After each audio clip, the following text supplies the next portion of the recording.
The fluorescent lights of Morrison's diner cast pale shadows across vinyl booths as the lunch rush settled into an uneasy lull. Then the door opened and a man entered on crutches, military bearing unmistakable despite the uneven gait, a prosthetic visible beneath rolled denim. He approached the first table. The couple looked down at their plates. The second table. A businessman suddenly needed to check his phone. The third, fourth, fifth. Each rejection silent but absolute, eyes sliding away like oil on water. The diner held its breath, conversations dying mid-sentence, forks pausing halfway to mouths.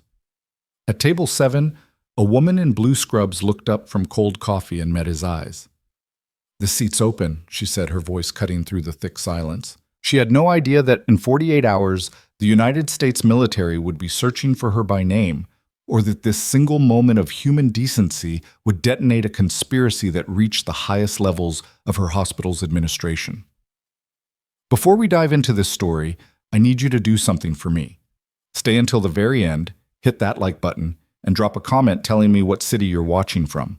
I want to see just how far this story travels across the world. The aftermath of a 12-hour shift clung to Maya Reeves like a second skin. The antiseptic smell embedded in her hair, the phantom ache of compression still vibrating through her palms, the faces of patients she'd saved, and the ones she hadn't playing on an endless loop behind her eyes. She'd stumbled into Morrison's diner in Clearwater because it was close to St. Catherine's Memorial Hospital, because her apartment felt too empty, because sitting still in silence meant hearing the flatline from room 304 again. The coffee tasted like burnt cardboard, but it was hot, and she was cold in that bone-deep way that had nothing to do with temperature.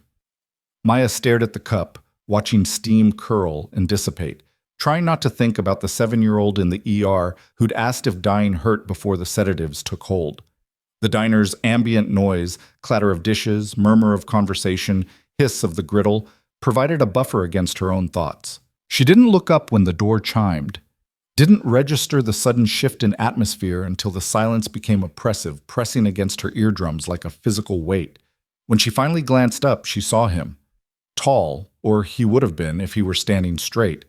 Dark hair, military short, jawline sharp enough to cut glass, eyes the color of storm clouds, scanning the room with tactical precision. The crutches were aluminum, standard issue, supporting a frame that carried itself with the kind of discipline that doesn't fade even when the body breaks. His right leg ended at the knee, the prosthetic below it functional rather than cosmetic. He wasn't hiding anything. He moved between tables like he was navigating a minefield. The elderly couple at table 2 suddenly found their meatloaf fascinating. The businessman at table 3 developed an urgent need to review his emails. A family at table 4 gathered their children closer, the mother's lips pressing into a thin line. Table 5, 6, 7, each rejection wordless but unmistakable, a choreography of avoidance so practiced it might have been rehearsed. Maya watched the progressive tightening of his shoulders, the way his knuckles whitened on the crutch grips, the muscle jumping in his jaw. She recognized that particular species of pain, not physical, but the kind that carved out hollow spaces inside you. Their eyes met across the diner.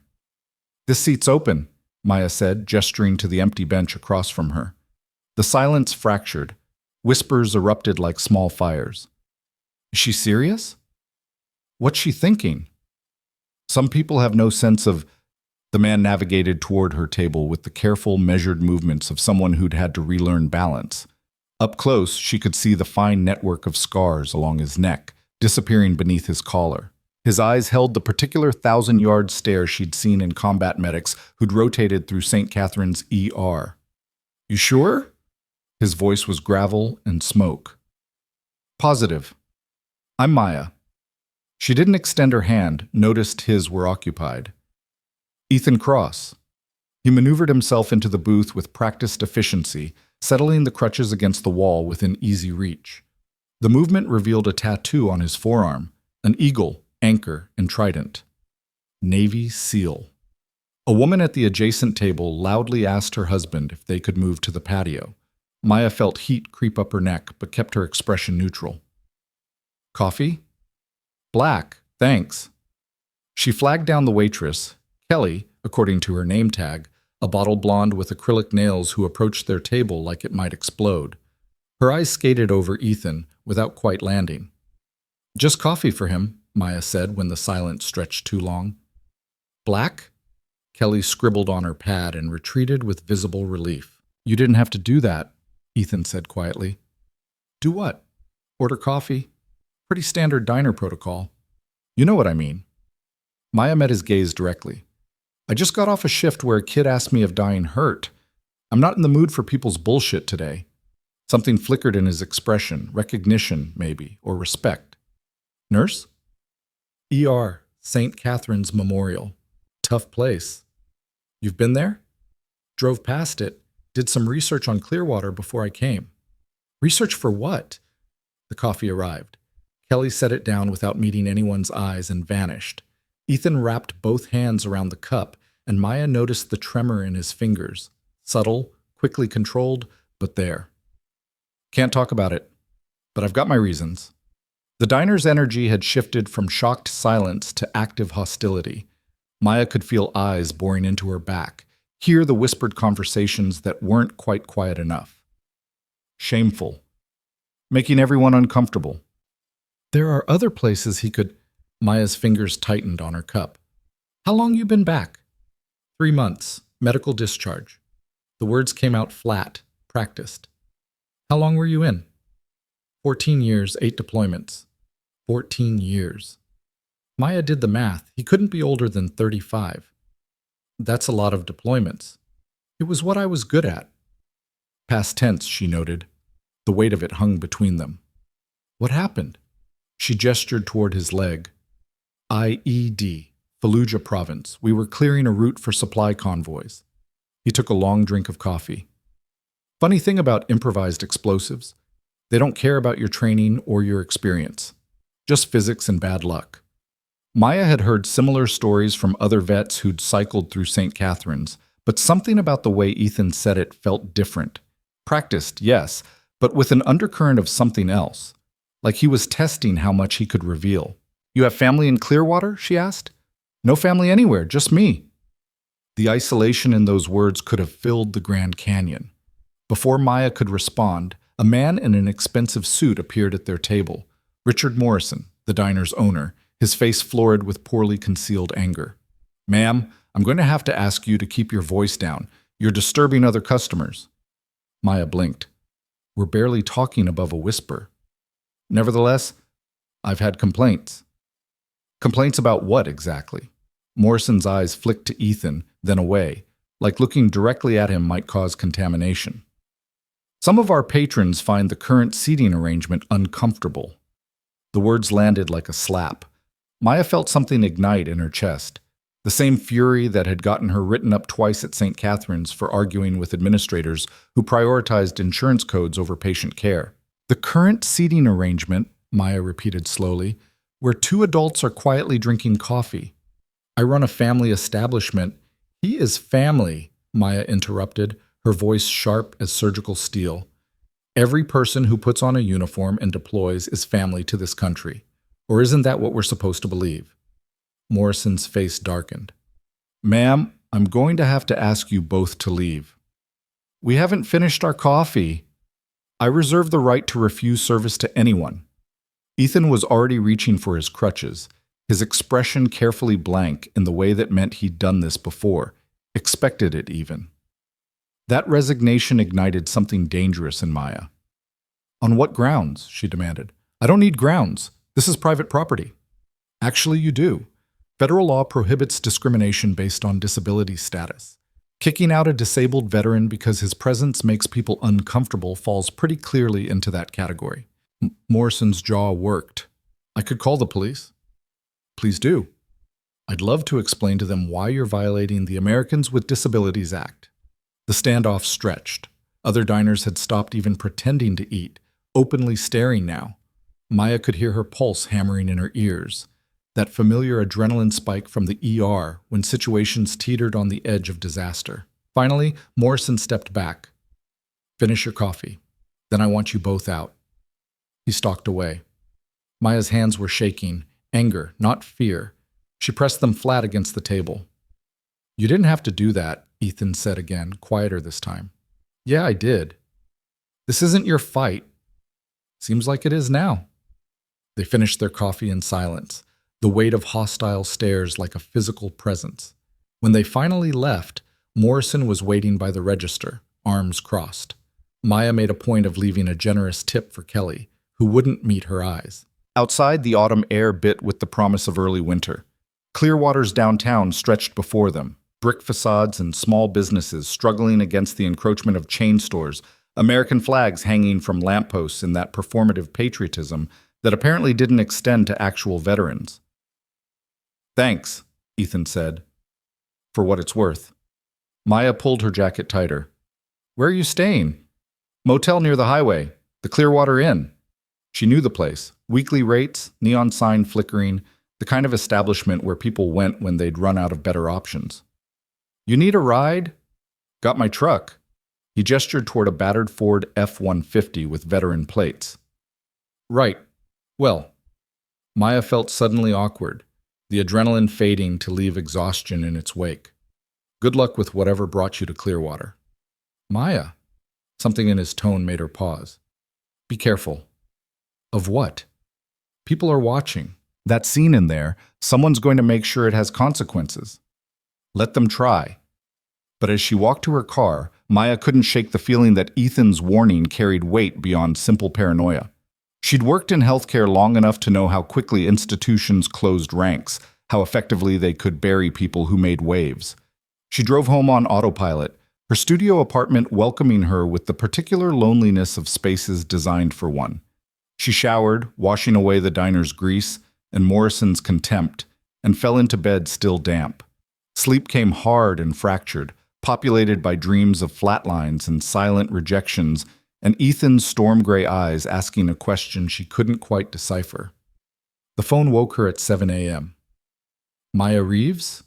The voice was female, clipped, administrative. "Speaking." Maya's mouth tasted like copper and old coffee. "This is Patricia Chen, Human Resources at St. Catherine's Memorial.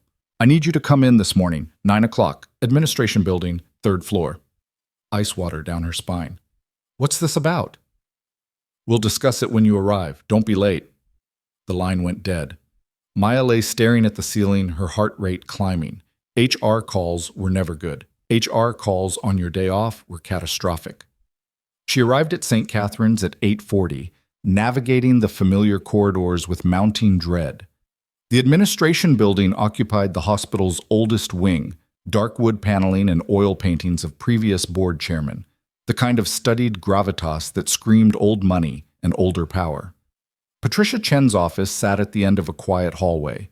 The woman herself was mid-50s, steel-gray hair in a severe bun, reading glasses on a chain around her neck. She didn't smile when Maya entered. "Sit." Maya sat. Noticed the folder on Chen's desk, already thick with papers. "Are you aware," Chen began, "that St. Catherine's Memorial has a code of conduct that extends to employee behavior both on and off hospital premises?" "I'm aware." "Are you aware that this code includes provisions about maintaining professional standards and avoiding conduct that might bring disrepute to the institution?" Maya's fingers curled against her thighs. "What exactly am I being accused of?" Chen opened the folder, removed a piece of paper, slid it across the desk. "This complaint was filed this morning by Mrs. Eleanor Hartwell. She was dining at Morrison's Diner yesterday evening with her husband when she witnessed you engaging in what she describes as belligerent and confrontational behavior toward the establishment's owner." Maya scanned the complaint. Eleanor Hartwell, wife of Dr. Marcus Hartwell, chief of surgery at St. Catherine's. The letter dripped with outrage, painting Maya as aggressive, disrespectful, creating a public disturbance.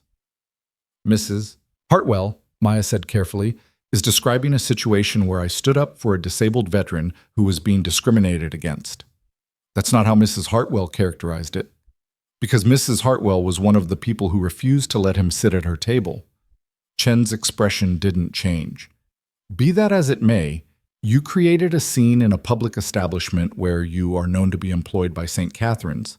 Several witnesses have corroborated that you were argumentative and disruptive. Several witnesses who didn't want a wounded veteran in their sightlines.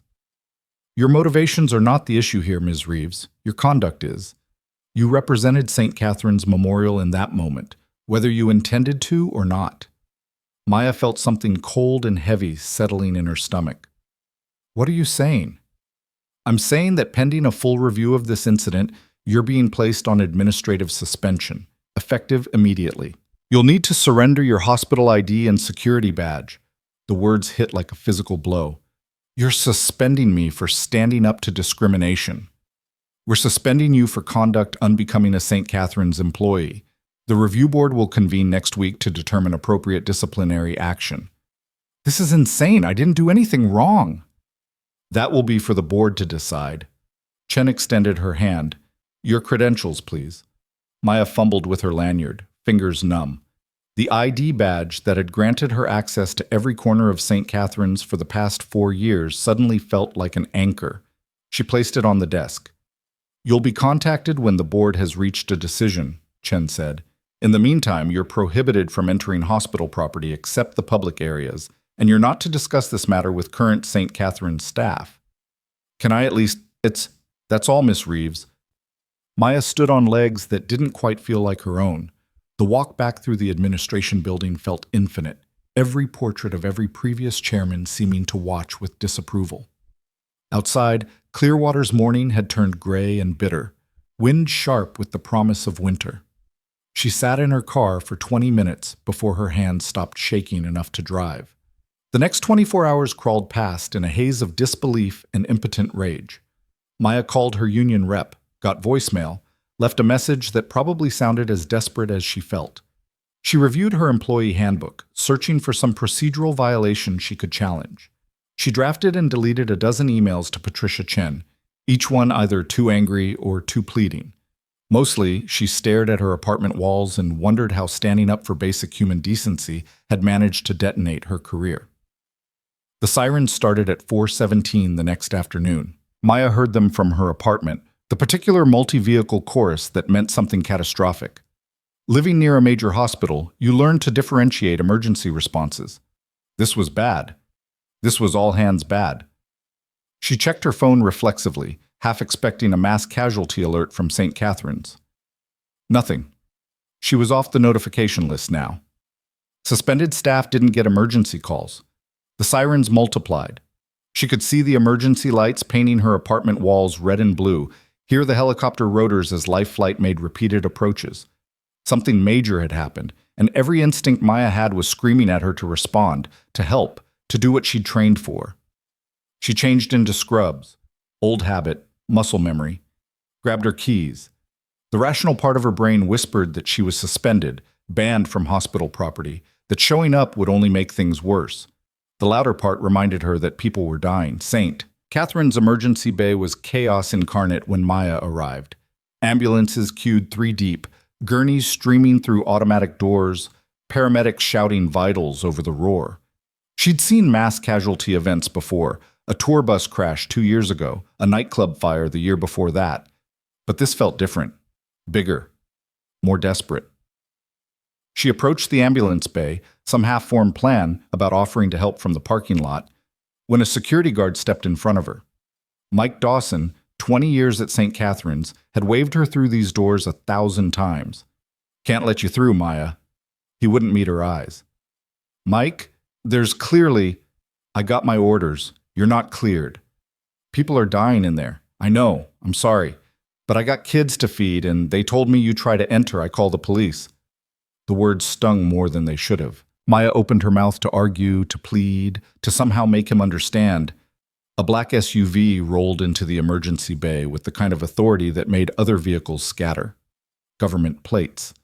Tinted windows. The kind of vehicle that announced federal presence before anyone even stepped out. The passenger door opened. A woman in army dress uniform emerged, silver oak leaves on her shoulders. Lieutenant Colonel. She was maybe 50, dark skin, sharp eyes that scanned the chaos with tactical assessment. She walked directly toward Maya. Maya Reeves? Her voice carried command like other people carried wallets. That's me? Colonel Diana Santos, U.S. Army Medical Corps. I need you to come with me. Maya's confusion must have shown on her face. Now, Ms. Reeves, people are dying, and you're the only one who can help. Maya's brain struggled to process the disconnect between being banned from hospital property and a U.S. Army colonel demanding her presence. Mike, the security guard, looked equally confused, his hand hovering near his radio. "Colonel, I'm suspended. I can't." "Your suspension is irrelevant."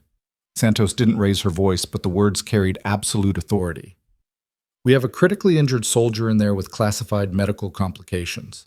Your hospital's trauma team is refusing to proceed without specific authorization they don't have clearance to receive. You have exactly 30 seconds to decide if you're going to help save an American service member's life or stand here arguing protocol." The helicopter made another landing approach, rotor wash sending debris skittering across the parking lot. Through the emergency bay doors, Maya could see the organized chaos of a trauma response barely holding together. Too many patients, not enough hands, the kind of situation where people died in hallways waiting for available surgeons. "What makes you think I can help?" "Because Ethan Cross told me you could." Santos was already moving toward the entrance. "And Cross doesn't make mistakes about people." The name hit Maya like an electric shock. She fell into step beside Santos, Mike's protests fading behind them as they pushed through the automatic doors into controlled pandemonium.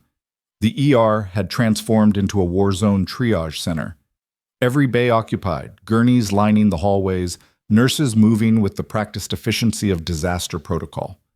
Maya recognized faces, her former colleagues, people she'd worked alongside for years, but there was no time for acknowledgement. Santos navigated through the chaos like she owned the place, medical staff parting automatically for the uniform, and the bearing that suggested failure to comply would have consequences. They rounded a corner into the trauma wing. 2 MPs stood outside Bay 7, both armed, both watching the hallway with expressions that suggested they'd been ordered to shoot first and apologize never. Santos nodded at them and pushed through the door. The scene inside made Maya's training kick in before conscious thought could catch up. A man on the table, maybe 30, military haircut, tattoos visible on both arms, special forces if she had to guess from the ink, massive trauma to his chest and abdomen, blood pressure crashing, monitors screaming warnings that everyone was trying to ignore. Dr. James Winters stood at the head of the table, St. Catherine's head of trauma surgery, his face gray with stress and something else. Fear, maybe, or legal terror. "Colonel, I've explained the situation," Winters said without looking away from the monitors. "Without proper authorization and verified credentials, I cannot proceed with surgery on a patient with active security classifications. His classifications are irrelevant to keeping him alive." The DoD liaison who called me 40 minutes ago suggested otherwise. She was very clear that improper handling of this case could result in federal charges against me personally and revocation of the hospital's military contract. Santos's jaw tightened. The DoD liaison was probably trying to cover her own ass for a bureaucratic failure. "This soldier is dying right now. You're a trauma surgeon. Operate." "I need it in writing that I'm authorized. You need to do your job." The standoff might have continued indefinitely if the patient hadn't chosen that moment to crash harder. The monitors erupted in a cacophony of alarms, blood pressure plummeting, oxygen saturation dropping into nightmare territory. Maya moved without thinking, years of ER training overriding suspension and common sense and fear of consequences. She was at the table in 3 steps, hands already reaching for gloves from the dispenser mounted on the wall. "Maya, you can't be in here," Winters said, but his voice lacked conviction. "His chest is filling with blood. You've got maybe 2 minutes before you lose him completely." She snapped the gloves on, assessing with the rapid-fire precision that separated good trauma nurses from exceptional ones. Tension pneumothorax on the right side, probable hemopericardium, and I'm guessing at least 1 major vessel compromised in the abdomen based on the distension. "You're suspended." "You going to let him die while you worry about paperwork?" She looked at Winters directly. "Because that's what's happening right now. You're watching a soldier bleed out because you're more afraid of lawyers than of doing nothing." Something shifted in Winters' expression. Shame, maybe, or recognition of his own cowardice. He looked at Santos. "If I proceed, I need it documented that I was operating under direct military authority." "Consider it documented," Santos said. "Now save him." What followed was a brutal, desperate hour of trauma surgery that pushed everyone in the room to their limits.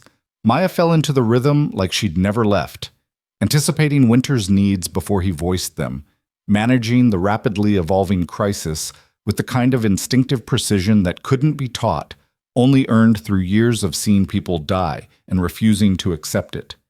The chest tube went in first, releasing a horrifying volume of blood that would have killed him in minutes. Then the pericardiocentesis, draining the sac around his heart while Winters worked to identify and repair the major bleeds in his abdomen. Maya ran the monitoring, adjusted medications, called out vitals, and did 17 other things simultaneously that kept death at bay through sheer force of competence. Somewhere in the middle of it, more personnel crowded into the observation gallery above the trauma bay. Maya caught glimpses of suits, hospital administration, probably coming to watch their liability nightmare unfold in real time. She ignored them. The patient's blood pressure stabilized, then climbed. His oxygen levels improved. The bleeding slowed, then stopped as Winters completed the repairs with hands that had steadied once he'd committed to action. 2 hours after Maya had walked into Bay 7, the patient was stable enough to transfer to the ICU. Winters stripped off his surgical gloves, his expression exhausted and shell-shocked. "That was some of the finest trauma nursing I've ever seen," he said quietly. "I forgot how good you are at this." Maya didn't trust herself to respond. The adrenaline was crashing, leaving her shaky and raw. Santos appeared at her elbow. "We need to talk, now." They left through a side corridor, away from the emergency bay's chaos. Santos led her to a small conference room on the second floor, neutral territory, away from administrative oversight. She closed the door and gestured for Maya to sit. "How long were you in?" The question caught Maya off guard. "What?" "Military service. How long?" Maya's throat tightened. 6 years, Army Combat Medic, 68W, deployed twice, Afghanistan, then Iraq, honorably discharged in 2019. "Why'd you leave?" The memories rose like floodwater, the forward operating base outside Kandahar, the medical convoy that had taken fire. The wounded sergeant who died because someone 4,000 miles away had decided that reporting his injuries accurately would affect their unit's readiness statistics. Maya had refused to falsify the medical report. Her commanding officer had made it clear that her career advancement depended on team cooperation. When she'd gone over his head to the Inspector General, she'd been thanked for her service and quietly processed out. "Difference of opinion with my CO about medical ethics," Maya said finally. Santos nodded like this confirmed something. Ethan Cross was Special Warfare Operations Naval Special Warfare Development Group before his injury. You know what that is? SEAL Team 6. He's also working with a federal oversight task force investigating medical care discrimination against veterans in civilian healthcare systems. What happened at Morrison's Diner wasn't random, Maya. He was documenting a pattern. The pieces began clicking together with sickening clarity. He wanted to be rejected. He needed to be rejected. On camera, with witnesses, in a way that couldn't be explained away. "Your hospital has been under investigation for 6 months for systematically denying care to veterans, manipulating insurance claims to avoid military contracts, and retaliating against staff who pushed back." Mrs. Eleanor Hartwell's husband, Dr. Marcus Hartwell, is the chief of surgery. He's also the primary architect of St. Catherine's veteran exclusion policy. Maya felt like she'd been punched. The suspension was retaliation for interfering with their discrimination. They needed you gone before you started asking questions about why the hospital that's supposed to serve everyone somehow routes 90% of veteran patients to other facilities. That's illegal. Extremely. It's also been very carefully concealed behind bureaucratic language about resource allocation and insurance networks, until you made a scene at Morrison's Diner in front of Eleanor Hartwell, giving them a reason to move against you immediately. Santos pulled a tablet from her briefcase, brought up a file. "This is your personnel record from St. Catherine's. Notice anything interesting about the last 6 months?" Maya scanned the entries. "These patient complaints, I don't remember half of these. Because they're fabricated. Someone's been building a case against you since you first raised concerns about how the ER was handling veteran admissions. They needed documentation to justify termination when the time came." The rage that had been simmering since yesterday's suspension erupted into something white-hot and clarifying. Who? We're still mapping the complete network, but it runs deep. Hartwell definitely. Hospital Administrator David Brennan. Several board members. They've been running a quiet operation to maximize profitable patients and minimize anyone who might complicate their insurance arrangements or require expensive long-term care. Veterans require expensive care. Exactly. Particularly combat-injured veterans with complex medical needs and government insurance that actually audits claims. Much easier to just encourage them to seek treatment elsewhere. Maya thought about the patients she'd admitted over the years, the ones who'd seemed to vanish from the system despite serious conditions requiring follow-up. She'd assumed transfers or patients choosing other facilities, or the normal chaos of ER throughput. The idea that it had been systematic, deliberate. The soldier we just saved, Maya said, he wasn't random either. Military convoy accident on Route 17, 12 miles outside Clearwater. 7 vehicles, multiple casualties. St. Catherine's is the only Level 1 trauma center within 50 miles. They couldn't refuse the emergency admissions without exposing themselves, but they tried to delay treatment until patients could be transferred. Doctor. Winters got a call from someone claiming to be DOD legal counsel, warning him off proceeding with surgery. There's no such thing as DOD legal counsel calling to prevent emergency surgery. Correct. It was someone from the hospital trying to create plausible deniability for letting a soldier die. If he died during the delay, they could claim they were following proper protocol for classified patients. The monstrousness of it was almost impossible to process. Maya had spent 4 years at St. Catherine's believing she was part of something good, something that helped people. The idea that the institution had been actively working to deny care to the people who'd served. Why are you telling me this? Maya asked. Santos met her eyes directly. Because in about 10 minutes, David Brennan is going to call you into his office and attempt to terminate your employment. He's going to cite your unauthorized entry into Bay 7, violation of your suspension, and practicing medicine without proper credentials. He has termination papers already prepared. You're saying I'm about to be fired. I'm saying they're going to try. What happens next depends on you. Santos slid a document across the table. This is a federal subpoena requiring your testimony in an ongoing investigation into systematic civil rights violations at St. Catherine's Memorial Hospital. The moment you accept service of this subpoena, you become a protected witness. Any retaliation against you becomes federal obstruction of justice. Maya stared at the paper like it might bite. If I take this, I can't work at St. Catherine's again. If you don't take it, you won't work at St. Catherine's anyway. They're going to destroy you, Maya. Fabricate more complaints, tank your references, make sure you can't get hired at another hospital in the state. I've seen them do it to 3 other staff members who got too curious about the veteran patient routing. What happened to them? One left healthcare entirely. One moved to Oregon. One killed himself after 18 months of unemployment and blacklisting. The casual brutality of it stole Maya's breath. Santos's expression softened slightly. You stood up for what was right at Morrison's Diner. You saved a soldier's life 20 minutes ago despite being suspended. You're exactly the kind of person who shouldn't be destroyed by a corrupt system protecting its profit margins. Take the subpoena. Help us burn this thing down. Maya's hand trembled as she reached for the document. The paper felt heavier than it should, like signing her name would set off a detonation she couldn't control. She signed anyway. Santos witnessed the signature, then stood. David Brennan's office, 3rd floor, East Wing. He's expecting you at 5:30. I'll be watching. What am I supposed to do? Walk in there and let him try to fire you. Don't mention the subpoena until he's committed to the termination.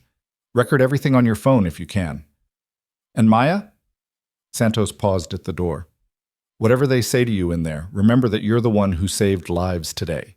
They're the ones who tried to prevent it. The walk to Brennan's office felt like a condemned prisoner's last mile. Maya passed colleagues in the hallway. Some nodded, some looked away, all of them clearly aware that something catastrophic was unfolding. The hospital's gossip network worked faster than its paging system. David Brennan's office occupied prime real estate on the administrative floor, corner location, windows overlooking Clearwater's downtown, furniture that cost more than Maya made in 6 months. Brennan himself was 60, silver-haired, expensively suited, The kind of healthcare executive who'd never touched a patient but made seven figures managing the people who did. He wasn't alone.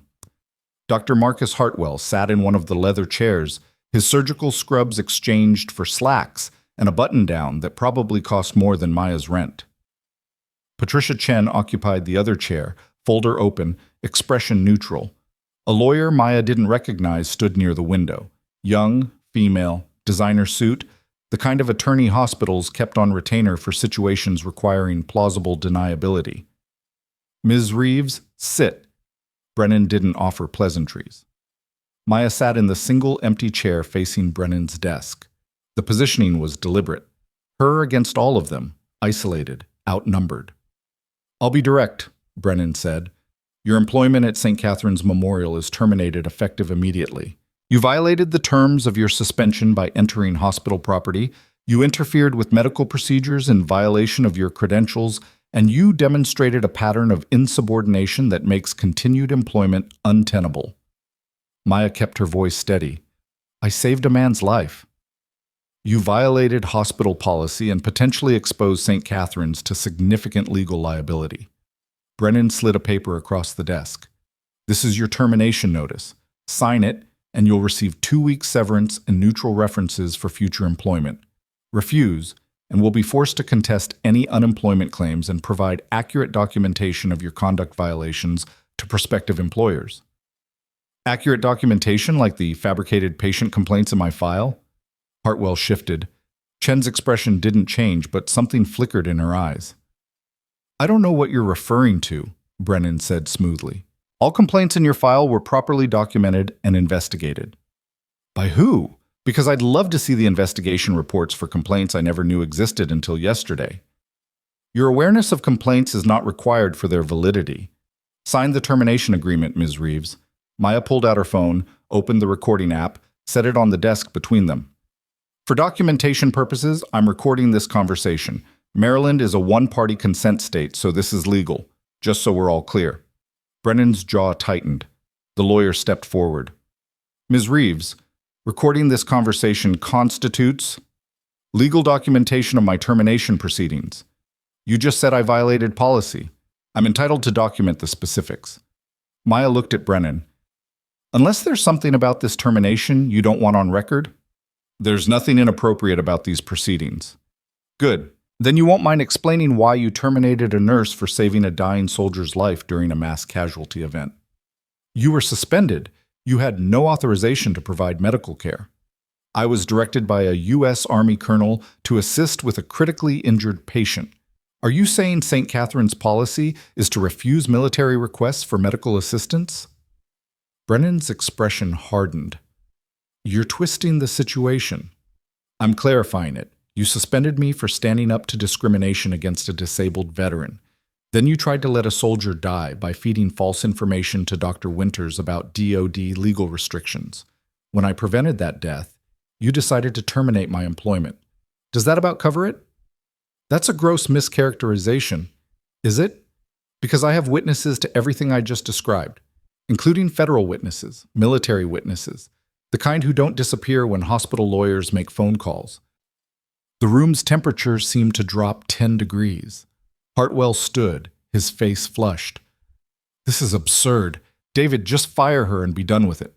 "I agree," Maya said. "Fire me. Put it in writing that St. Catherine's Memorial Hospital terminated a combat medic for saving a special operations soldier's life during a declared emergency. I'm sure that'll look great in the press." "You're threatening us?" Brennan's voice went dangerously quiet. "I'm telling you how this is going to look, because unlike you, I actually care about optics." Maya stood. "You want me to sign that termination? Fine, but I'm adding an addendum that I'm signing under duress that I believe this termination is retaliation for whistleblowing activity, and that I'm filing formal complaints with the State Medical Board, the Equal Employment Opportunity Commission, and the Department of Veterans Affairs. You have no grounds. I have a year's worth of fabricated patient complaints that I can prove are falsified. I have documentation of systemic veteran-patient routing that violates federal anti-discrimination law. I have testimony from a U.S. Army colonel about your staff attempting to obstruct emergency medical care. How many grounds do I need?" Maya pulled the subpoena from her pocket, unfolded it, placed it on Brennan's desk like a grenade with the pin pulled. I'm also a federally protected witness in an ongoing investigation into civil rights violations at this hospital. Any adverse employment action taken against me constitutes obstruction of justice. So please, go ahead and terminate me. I'd love to see how that works out for you. The silence that followed could have suffocated elephants. Brennan stared at the subpoena like it might catch fire. Hartwell had gone pale. Chen closed her folder slowly. The lawyer was already typing on her phone, probably calling someone more senior to handle the detonation. Brennan found his voice first. Get out. I'll need that in writing. Am I terminated or not? Get out of my office. That's not an answer. This meeting is over. Brennan's control finally shattered. You're still suspended pending investigation. Leave. Now.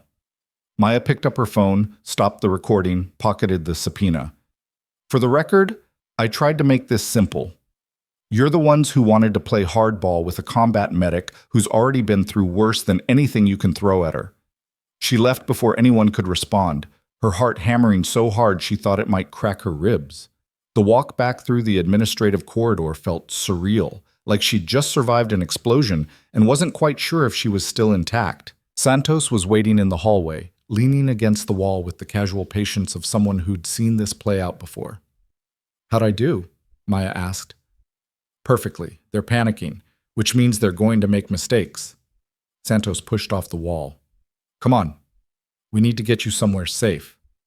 Safe from what? From people who just realize their entire operation is about to be exposed. Brennan's already making calls. By tomorrow morning, you'll either be vindicated or you'll be facing legal attacks from every direction. Depends on what they decide is the best way to contain you. They exited through a side door into the parking structure. The sun had set while Maya was inside, leaving Clearwater streets washed in the orange glow of sodium lights. Santos's SUV waited in a reserved spot, military plates gleaming. Where are we going? Federal building downtown. Safe, secure, plenty of witnesses. Santos unlocked the vehicle. Ethan's already there, along with 2 other witnesses who've agreed to testify about St. Catherine's practices. Maya climbed into the passenger seat, her mind reeling. 24 hours ago, she'd been a suspended nurse facing career destruction. Now she was apparently at the center of a federal investigation that could bring down an entire hospital administration. The drive downtown took 15 minutes through evening traffic.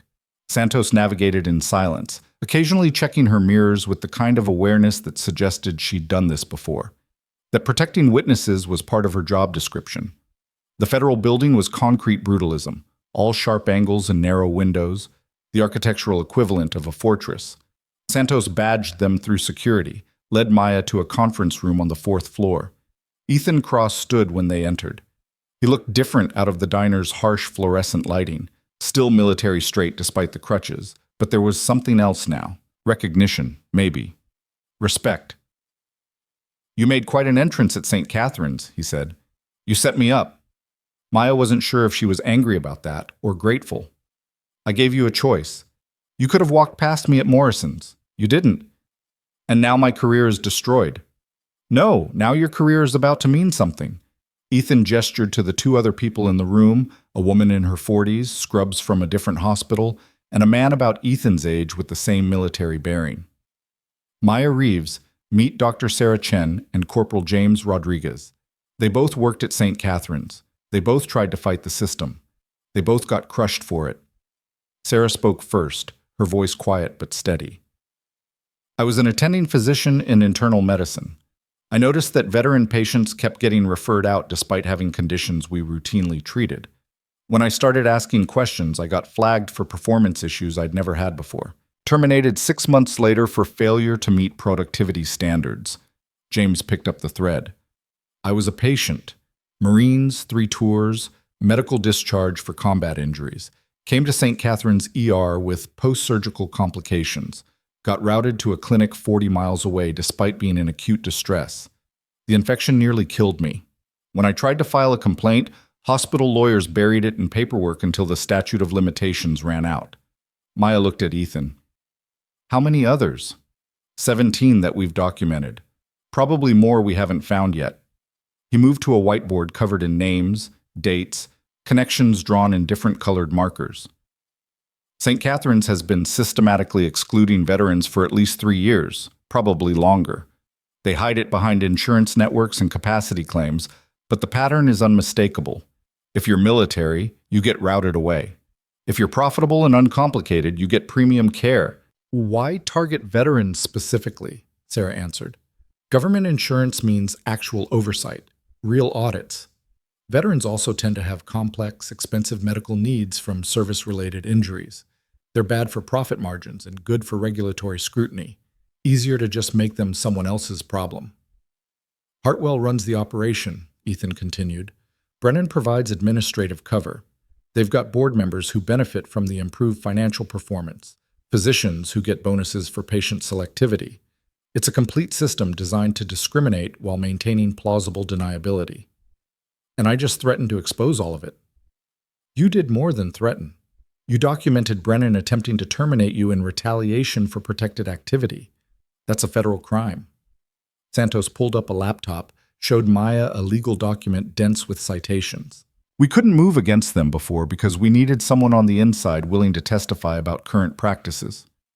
Someone they'd retaliate against in a way we could document. Someone with credibility and courage. You needed bait. We needed a witness. Ethan's expression was serious. I'm sorry it had to be you.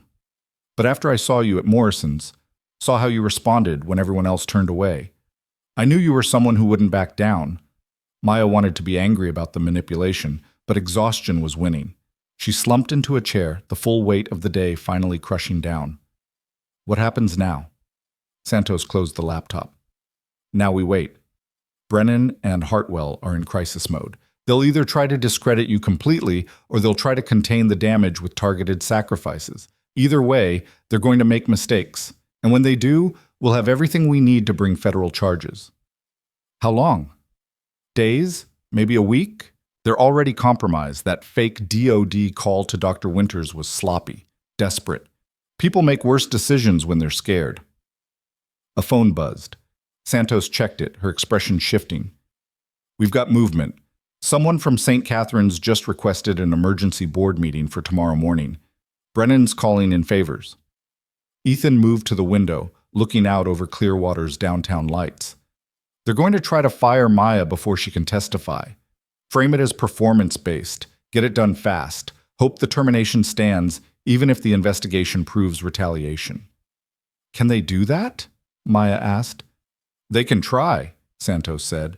Whether it works depends on how well we've documented everything, and how much public pressure we can generate before they pull the trigger. Sarah leaned forward.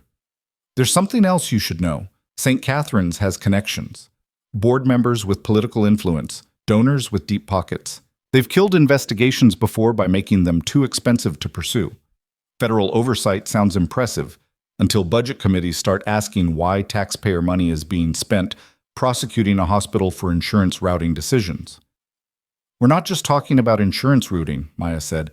We're talking about letting a soldier die to protect profit margins. Prove it in court, with lawyers who cost more per hour than we make in a week, against a hospital that can drag proceedings out for years. Sarah's expression was bitter. I'm testifying because it's the right thing to do, but I'm not naive enough to think right always wins. The room fell quiet. Maya could hear the building's HVAC system humming, the distant sound of traffic, the weight of everything they were up against settling like snow. Santos broke the silence. We have advantages they don't expect. Military jurisdiction over some of the incidents. Federal civil rights violations that bypass state court delays. Media interest in veteran mistreatment stories. And we have you, Maya, an active participant they retaliated against in documented, provable ways. They'll destroy my reputation.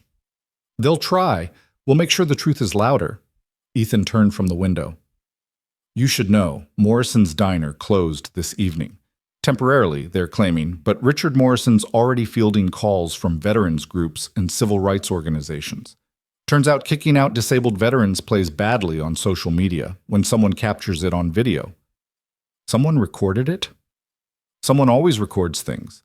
The family at table 4 was live streaming their dinner. Caught the whole thing. It's gone viral, 3 million views and climbing. Maya felt dizzy. My face is in that video. Your face is everywhere in that video. You standing up to discrimination, getting kicked out for defending a veteran. The internet loves a hero story, and right now, you're it. I'm not a hero. You just did what everyone else was too afraid to do. That's the definition. Ethan's expression was gentle. I know this is overwhelming, but you need to understand what you've started. This isn't just about you anymore. Every veteran who's been turned away from St. Catherine's, every staff member who's been silenced, every family who lost someone because profit mattered more than care, they're all watching to see if speaking up actually matters. The responsibility of it was crushing. Maya had just wanted to sit quietly with her coffee and try to forget the 7-year-old asking if dying hurt. Instead, she'd apparently become the focal point of a federal investigation that could either change everything or destroy her completely. I need to think, she said finally. Santos nodded. We've got a hotel room reserved for you. Secure location, federal protection. You're not safe at your apartment. St. Catherine's knows where you live, and people get desperate when their careers are threatened. You think they'd actually... I think Marcus Hartwell has $250,000 in annual bonuses dependent on maintaining hospital profit margins. I think David Brennan's looking at federal prison if this investigation proceeds. I think desperate people do desperate things. Santos stood. Come on, let's get you somewhere you can rest. The hotel was a mid-range chain near the federal building, anonymous and secure.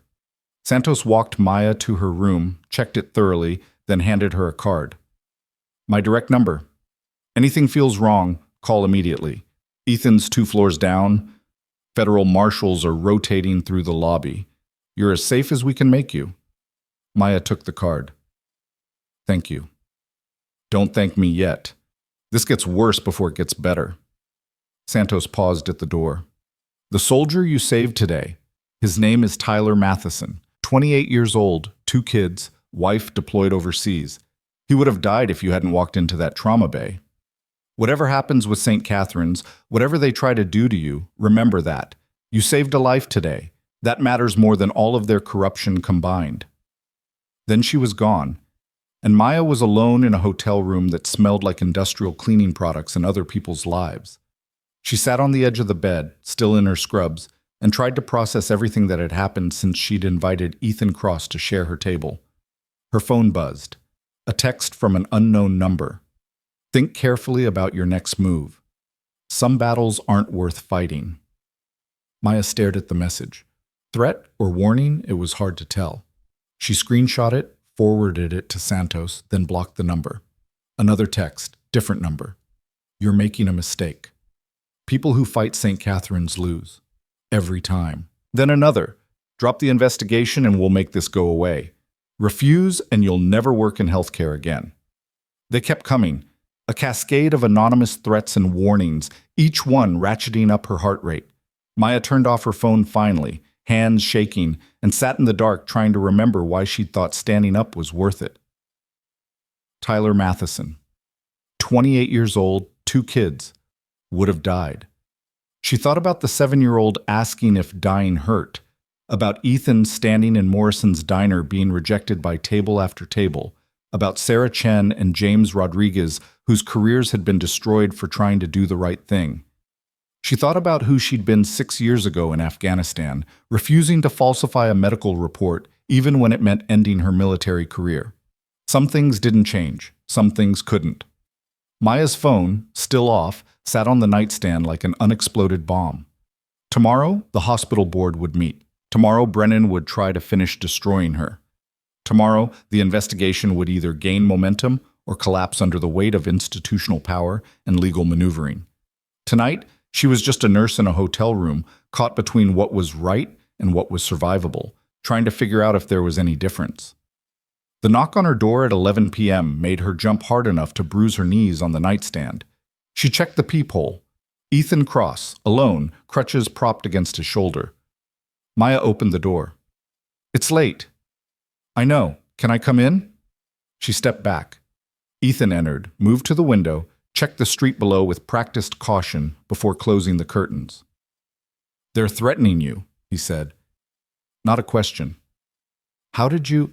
Because that's what they do. Did you forward the messages to Santos?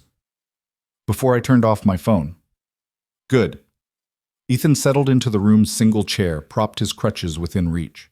They're going to get worse. Tomorrow after the board meeting, they'll leak information designed to discredit you. Fabricated incidents, out-of-context patient complaints, maybe even manufactured criminal allegations. They'll try to make you toxic, too dangerous to defend. You're not making me feel better. I'm making you prepared. There's a difference. His gray eyes were steady. I'm going to tell you something I've never told anyone outside my team, that I ED in Fallujah. I knew it was there. Saw the disturbed earth, the wire running into the culvert. I could have called it in, waited for EOD, done it by the book.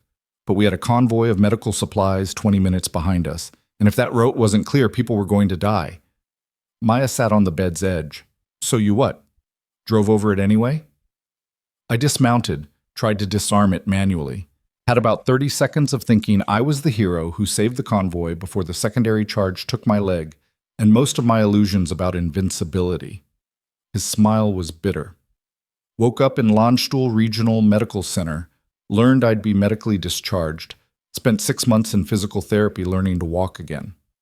The convoy got through. The supplies reached the field hospital. 23 soldiers received treatment they wouldn't have gotten if that route had stayed closed. You think that makes losing your leg worth it? I think it makes the choice worth it. Whether the outcome was worth the cost, that's not something I get to decide. I just made the call I could live with. Ethan leaned forward. You're about to make the same kind of call, Maya. Fight St. Catherine's and maybe lose everything. Your career, your reputation, your peace of mind, or walk away and maybe save yourself, but know you let them keep destroying people. That's not a choice. That's a trap. Every important decision is a trap. The question is whether you can live with the consequences of whichever way you choose. He stood, retrieved his crutches. I'm not going to tell you what to do, but I will tell you this. I've spent 3 years investigating veteran healthcare discrimination. I've documented hundreds of violations, interviewed dozens of victims, compiled enough evidence to fill warehouses. You know how many prosecutions have resulted? 0. Because victims are too scared to testify, witnesses disappear, and institutions lawyer up until investigations die from exhaustion. So why keep trying? Because eventually someone won't back down. Someone will be angry enough, stubborn enough, brave enough to stand in front of the machine and refuse to move. Maybe that's you.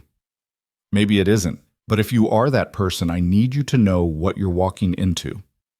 He moved toward the door, paused with his hand on the knob. The board meeting is at 9 a.m. Santos wants you there. Not to testify, they won't allow that, but to be present, to show them you're not hiding. Psychological warfare, basically. Will you be there? Front row. His expression was grim. This is what I do now. Since I can't carry a rifle anymore, I carry truth. Turns out institutions hate truth more than they fear bullets. After he left, Maya lay in darkness listening to the hotel's nighttime sounds, ice machines, distant televisions, the whisper of climate control. Sleep came eventually, populated by dreams of flatlines and rejections and explosions that took more than just legs. She woke at 6, showered until the water ran cold, and dressed in the spare clothes Santos had somehow procured. Professional, conservative, the kind of outfit that said credible witness instead of troublemaker. Her phone showed 47 new messages, all from blocked numbers. She didn't read any of them. The Federal Building's conference room at 8 a.m. held a grim assembly. Santos, Ethan, Sarah Chen, James Rodriguez, 2 attorneys Maya hadn't met, and a woman introduced as Detective Angela Morrison from Clearwater PD's Public Integrity Unit. Everyone looked like they'd slept badly or not at all. Status update, Santos said without preamble. St. Catherine's board meeting starts in 45 minutes. Our sources inside report that Brennan's recommending immediate termination of Maya Reeves for cause, with referral to the state medical board for investigation into practicing without proper credentials. I'm a licensed RN with active credentials, Maya objected. You were practicing under suspension. Technically, that's a violation even if you were acting under military authority. They're going to use the technicality to justify termination and hopefully discredit your testimony before you can provide it. One of the attorneys, Marcus Webb, according to his business card, spoke up. We can fight the termination, but it'll take months. In the meantime, St. Catherine's controls the narrative. They'll paint her as a rogue employee with an axe to grind, claim the federal investigation is retaliation for legitimate disciplinary action. What's our counter? Santos asked. Public pressure, media coverage. Make this too visible for them to bury in legal proceedings. Webb pulled up a presentation on his laptop. We've got Morrison's Diner video at 3.7 million views. Local news is picking up the story. If we can get Maya in front of cameras, tell her side before Brennan controls the message. No. Maya surprised herself with the vehemence. I'm not doing some media circus where my life gets turned into content for people who'll forget about it by next week. Then how do you want to fight this? Webb's tone wasn't unkind, but it was blunt. Because going through official channels means years of litigation against opponents with unlimited resources. Media pressure is the only thing that moves faster than lawyers. Detective Morrison cleared her throat. There's another angle. Clearwater PD has been receiving complaints about St. Catherine's emergency response protocols for months.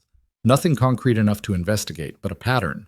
If federal charges get filed, we can open a parallel state investigation into potential insurance fraud and medical negligence. How does that help Maya right now? Sarah asked. It doesn't, but it gives St. Catherine's another front to fight on, stretches their resources, makes them defend against multiple agencies simultaneously. Harder to focus on destroying one witness when you're facing coordinated law enforcement. Santos checked her watch. Board meeting in 30 minutes. Maya, you need to decide. Are you going? Are you talking to media?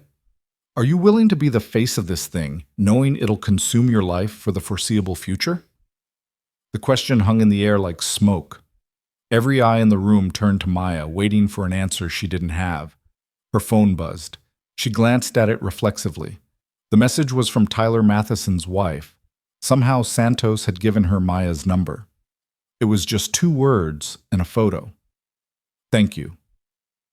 The image showed Tyler in an ICU bed, intubated but alive, his hand wrapped around a folded American flag.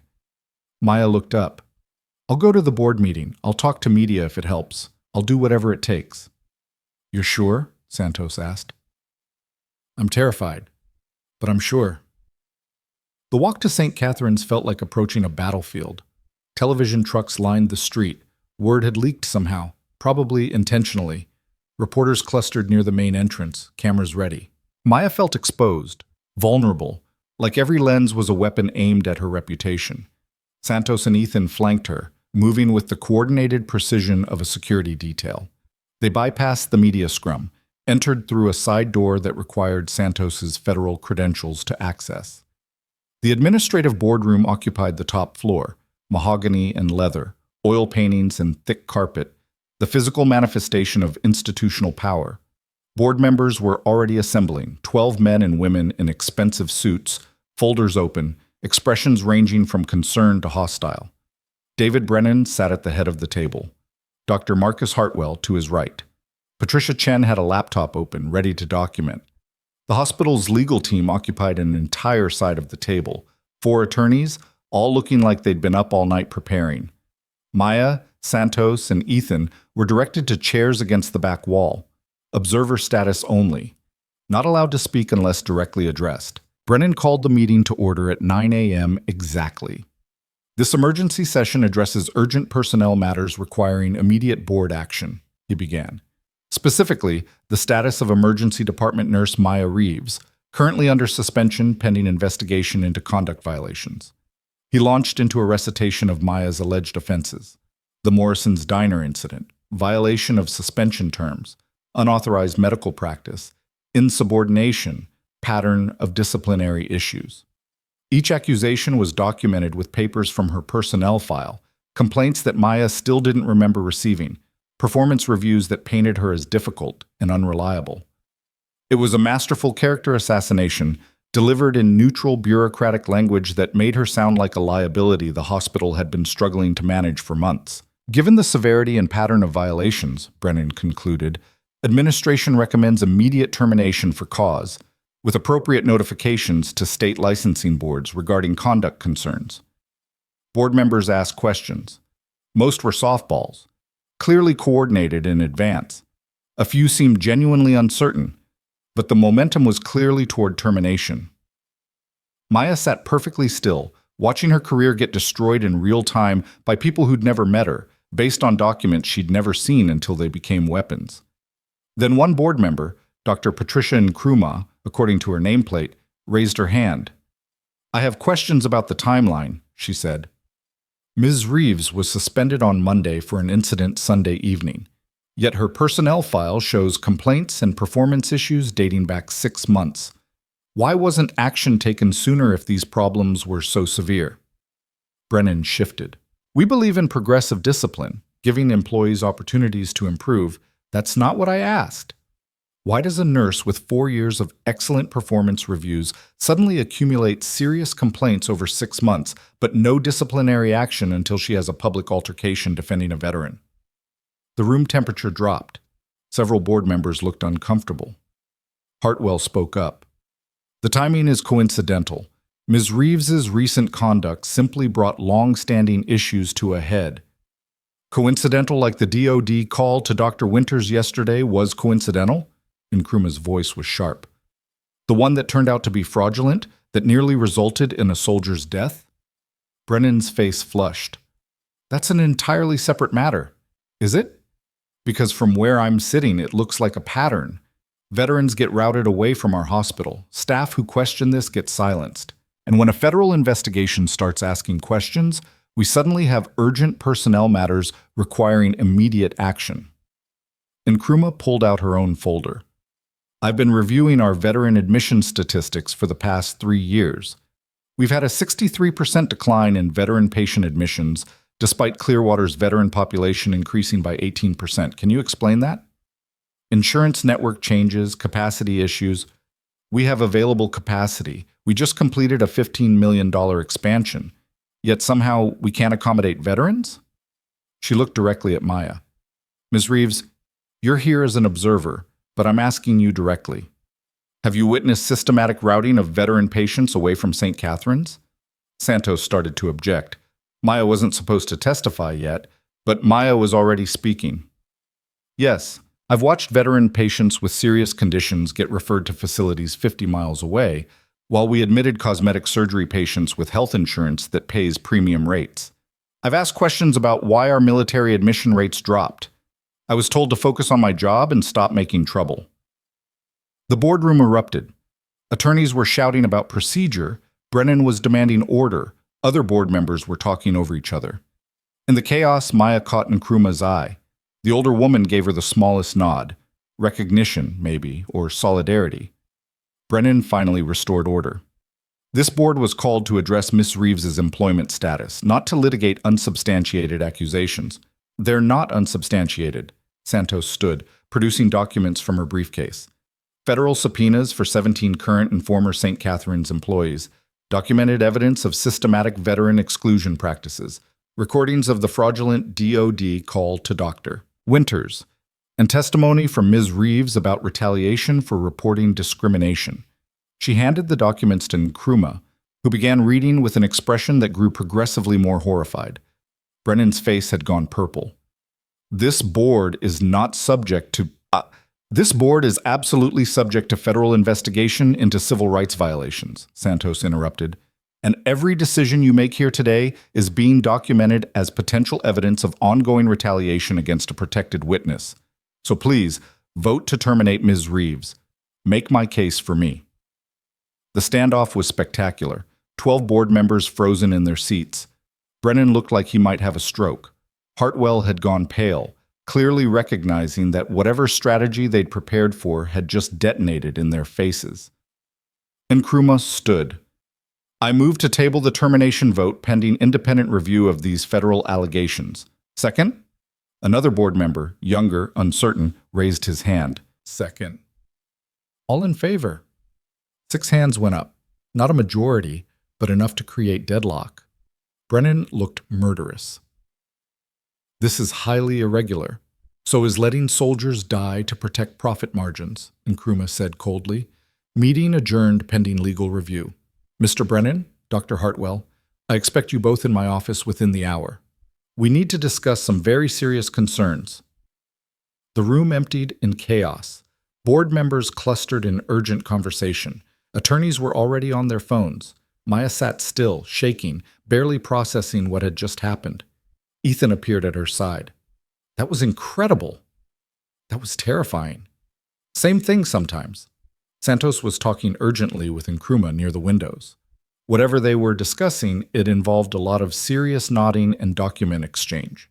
A reporter somehow slipped past security, microphone extended. Ms. Reeves, can you comment on allegations that St. Catherine systematically discriminates against veterans? Security appeared, escorted the reporter out, but the damage was done. The story was out, public and growing. Maya's phone started ringing. News agencies, medical journals, veterans organizations. She turned it off. We need to move, Santos said, returning with Nkrumah. This is Dr. Patricia Nkrumah, board member and head of the ethics committee. She's agreed to cooperate with the federal investigation. Nkrumah extended her hand.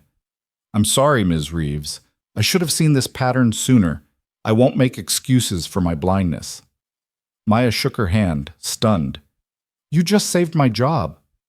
I delayed a vote. They'll come back harder next time, but I'll make sure they have to fight for every inch. Her expression was grim. St. Catherine's has been my hospital for 20 years. I won't let it become a place that turns away the people who served this country. Outside the boardroom, the hallway had filled with staff, nurses, physicians, support personnel, all watching with expressions ranging from hopeful to terrified. Maya recognized faces from the ER, colleagues she'd worked alongside for years. One of them started clapping, then another. Then the entire hallway erupted in applause that sounded like thunder, like defiance, like permission to finally stop being silent. Maya felt tears burning behind her eyes. This was what she'd risked everything for, not vindication, but validation that she wasn't alone, that other people had seen the same injustices and waited for someone brave enough to name them. But as Santos hustled her toward the exit, Maya caught sight of Brennan and Hartwell in a windowed office, surrounded by their legal team. They were planning something, preparing their next attack. The war wasn't over, it had barely begun, and Maya had just painted the largest possible target on her back. The applause died as soon as Santos pushed Maya into the stairwell. The metal door slammed shut, cutting off the hopeful faces and supportive voices, leaving only the echo of their footsteps descending concrete steps two at a time. Why are we running? Maya asked, breathless. Because Brennan just made 3 phone calls in 90 seconds, and I guarantee none of them were to his mother. Santos didn't slow down. First rule of institutional warfare. When you wound the beast, it comes back harder. They emerged in the parking garage. Ethan was already at Santos's SUV, passenger door open, scanning the structure with military precision. Maya barely had time to climb in before Santos was backing out, tires squealing against concrete. Where are we going? Somewhere they can't get to you for the next few hours while we figure out their countermove. Santos navigated toward the exit, stopped at the gate while the arm lifted. That board meeting was a victory, but it was also a declaration of war. They know we have evidence. They know we have witnesses. They're going to do everything possible to discredit all of it before we can use it. Maya's phone, still off, felt like a brick in her pocket. She pulled it out, powered it on. The screen immediately exploded with notifications. Texts, emails, voicemails, all flooding in faster than she could process. Then the actual calls started, unknown numbers lighting up the display one after another. Don't answer any of those, Santos said sharply. It could be important. It's reporters, lawyers, and people pretending to be your friends who actually work for St. Catherine's legal team. Every word you say to anyone right now can and will be used against you. Maya silenced the phone, watched the notifications multiply like a virus. 200 unread messages. 300. The number climbed with each refresh. Ethan turned in his seat. Check the news. Santos pulled up a browser on the dashboard display. Clearwater's local news site had already posted the story. Federal investigation into Street, Catherine's Memorial Hospital, veteran discrimination alleged.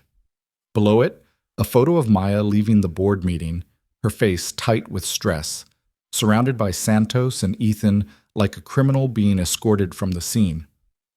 "That's a terrible photo," Maya muttered. "That's an intentional photo," Ethan corrected. "Look at the caption. Suspended nurse at center of controversy, but not whistleblower or witness. They're already controlling the narrative." Santos clicked through to the article. It was surprisingly detailed for something published less than an hour after the board meeting. Quotes from unnamed hospital sources describing Maya as a troubled employee with a history of disciplinary issues, allegations that she'd violated patient privacy protocols, suggestions that her accusations were retaliation for legitimate performance concerns. "This is character assassination," Maya said. "This is Tuesday." Santos kept driving, heading toward Clearwater's waterfront district. They've got a PR firm on retainer specifically for situations like this. Crisis management experts who specialize in making whistleblowers look like disgruntled employees with personal agendas. "What do we do?" "We get ahead of it." Santos pulled into a parking structure attached to a modern office building, glass and steel, the kind of anonymous corporate architecture that could house anything from law firms to tech startups. "Come on." The elevator took them to the 8th floor. The office suite had no signage on the door, just a number. Inside was a war room, whiteboards covered in timelines, documents pinned to corkboards, multiple computer screens displaying news feeds and social media analytics. 3 people worked at standing desks, all of them looking up when Santos entered. "Status," Santos commanded. A woman in her 30s with bright red hair pulled up a feed on the main screen. "Morrison's Diner video hit 5 million views an hour ago. We've got coordinated amplification from veteran advocacy groups, civil rights organizations, and 2 congressional representatives who've requested information about St. Catherine's federal contracts." Opposition. St. Catherine's legal team is flooding local media with counter-narratives. They're claiming Maya violated HIPAA by discussing patient information with non-authorized personnel. They're spinning the conversation with you, Colonel, as a breach. "I'm authorized military medical oversight. That won't hold." "Doesn't have to hold. Just has to muddy the water long enough for public attention to move on."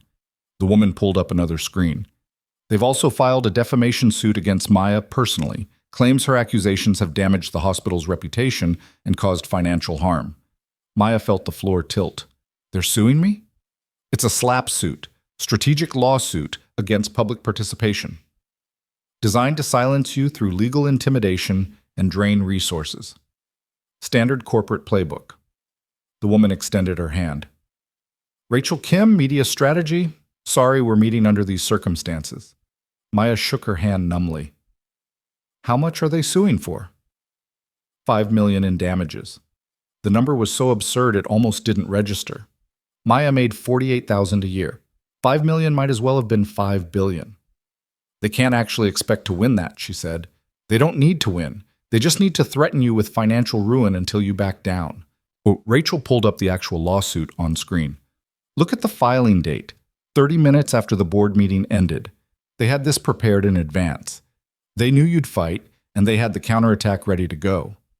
Santos moved to one of the whiteboards, began drawing connections between names. "Brennan, Hartwell, board members. Who else is implicated?"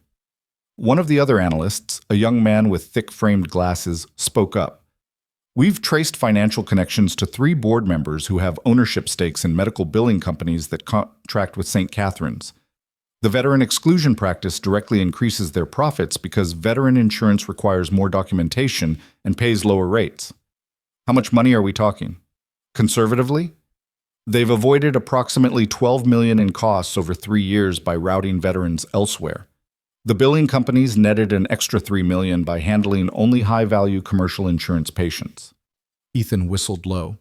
15 million reasons to keep Maya quiet, and one very motivated plaintiff who's about to become extremely loud. Santos turned to Maya. "We need to file countersuit.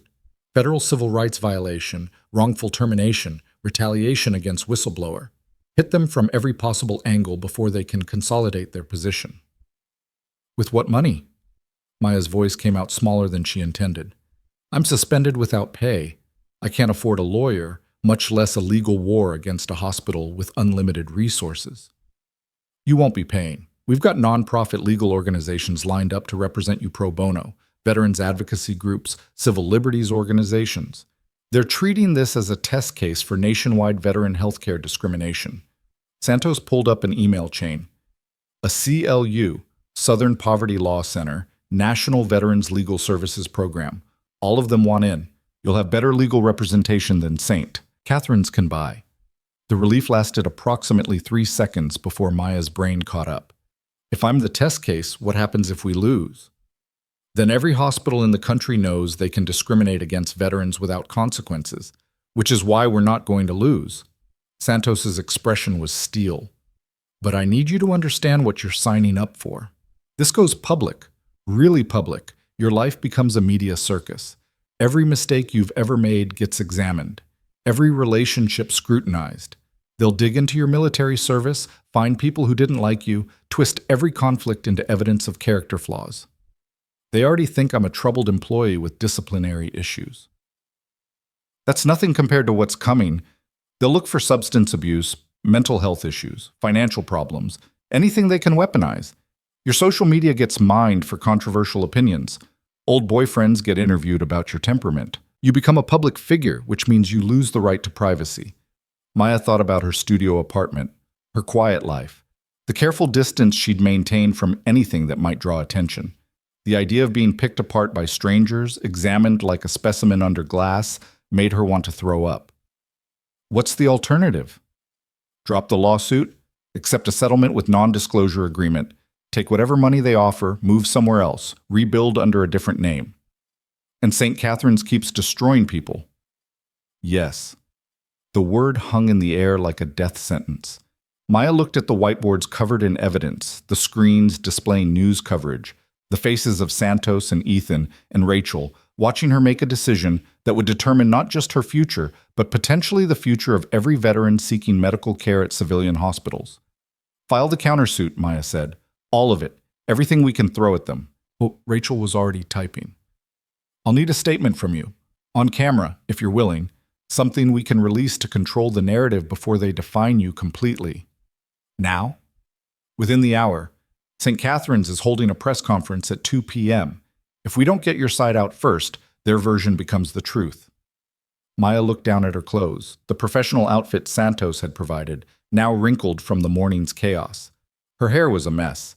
She probably looked exactly like the stressed, unstable employee St. Catherine's wanted everyone to see. I need 5 minutes to pull myself together. You need to look human, not polished. Rachel was setting up a camera, adjusting lighting. People don't trust perfection. They trust authenticity. You're a nurse who risked her career to stand up for what's right. That's the story. The recording took 40 minutes and felt like dental surgery. Rachel asked questions, Maya answered, and every word felt inadequate to capture the complexity of what had happened. But slowly, haltingly, the story emerged. Morrison's diner, the suspension, the dying soldier, the retaliation. Maya talked about her military service, about the values she'd learned about duty and service, about watching those values get betrayed by an institution that claimed to serve everyone equally. When it was done, Rachel reviewed the footage with the practiced eye of someone who'd done this before. This is good, really good. You come across as credible, articulate, genuinely hurt by what they've done. We'll have it edited and released within the hour.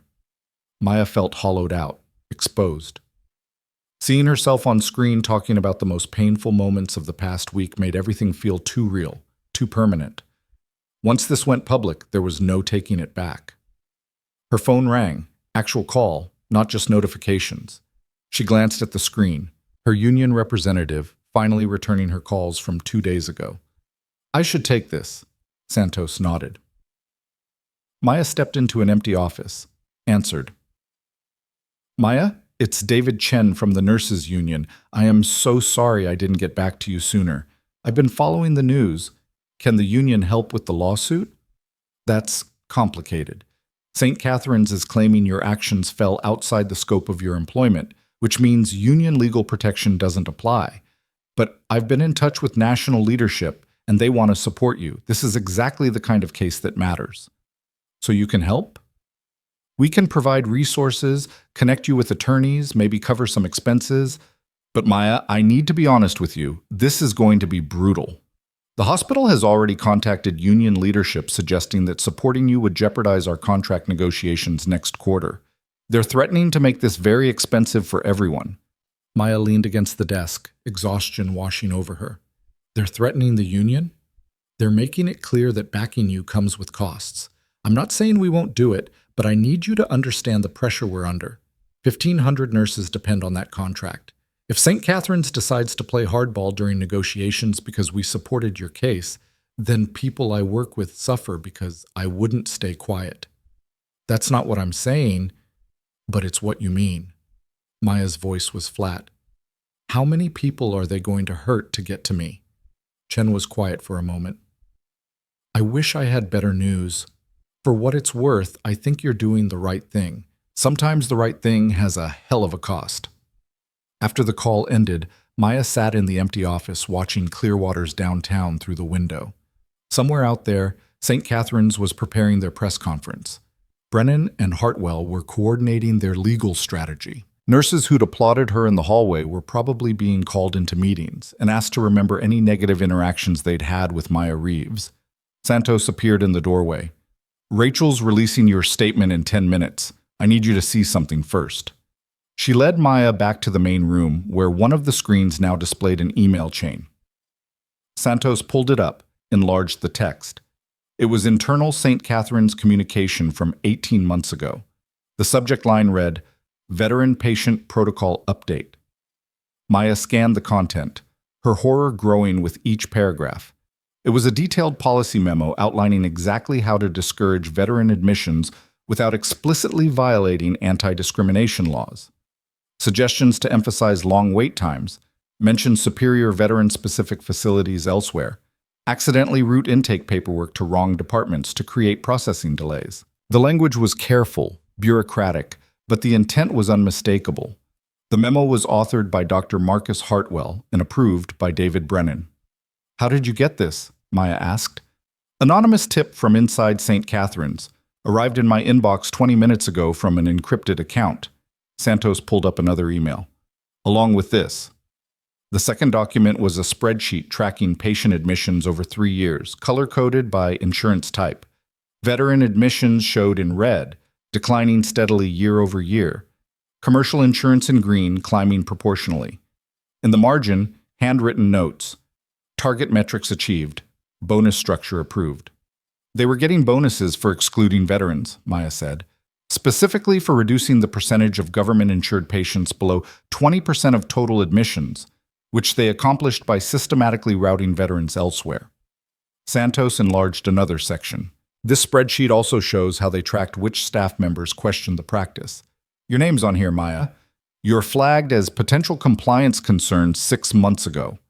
The date coincided with when the fabricated complaints had started appearing in her personnel file. Someone inside St. Catherine's is leaking this to us, Ethan said. Someone who knows where the bodies are buried and wants them found. Or someone who's trying to get ahead of the exposure by providing evidence that makes them look cooperative, Santos countered. Either way, this is explosive. Documented proof of systematic discrimination tied directly to executive compensation. Rachel was already incorporating the documents into her media package. This changes everything. We're not just alleging discrimination, we can prove it was policy. Official, approved, incentivized policy. Maya stared at the spreadsheet, at her own name highlighted in yellow under the threat column. They'd been watching her for months, building a case against her the moment she'd become inconvenient. Every interaction, every shift, every patient she'd treated, all of it filtered through the lens of whether she was a problem that needed eliminating. Release everything, Maya said. The statement, the documents, all of it. I want everyone to see exactly what they are. That's the nuclear option, Santos warned. Once these internal documents go public, St. Catherine's will know they have a mole. They'll lock down everything, probably fire dozens of people trying to find the leak, and they'll come after you even harder for possessing stolen confidential materials. Let them come. Rachel hit send, the files uploaded to a secure server, automatically distributing to pre-selected media contacts, veteran organizations, congressional offices. Within seconds, the information was beyond anyone's ability to contain. Maya watched the distribution counter climb. 100 recipients, 200, 500. Each number represented someone who would now know the truth about St. Catherine's Memorial Hospital. Her phone erupted with new notifications. The firestorm had begun. St. Catherine's press conference was scheduled for 2 p.m. By 1:45, it had been postponed indefinitely. By 2:15, 3 board members had resigned. By 2:30, the state attorney general's office had announced an investigation into potential Medicaid and Medicare fraud.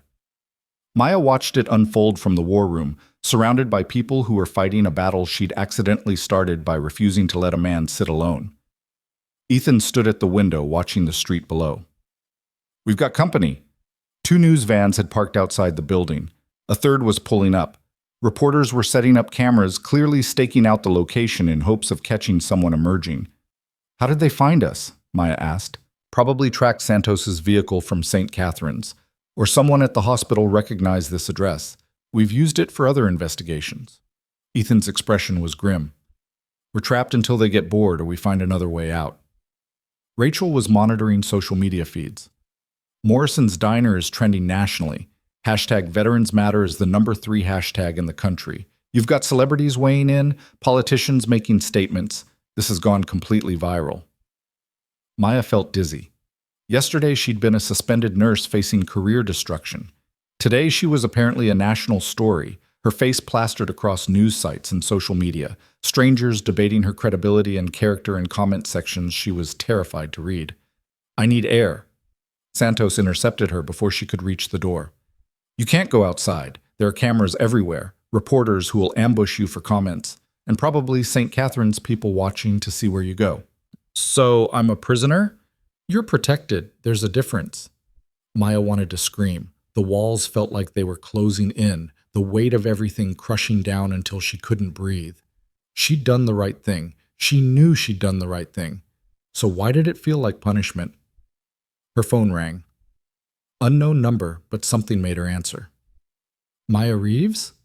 The voice was female, young, shaking. "Speaking.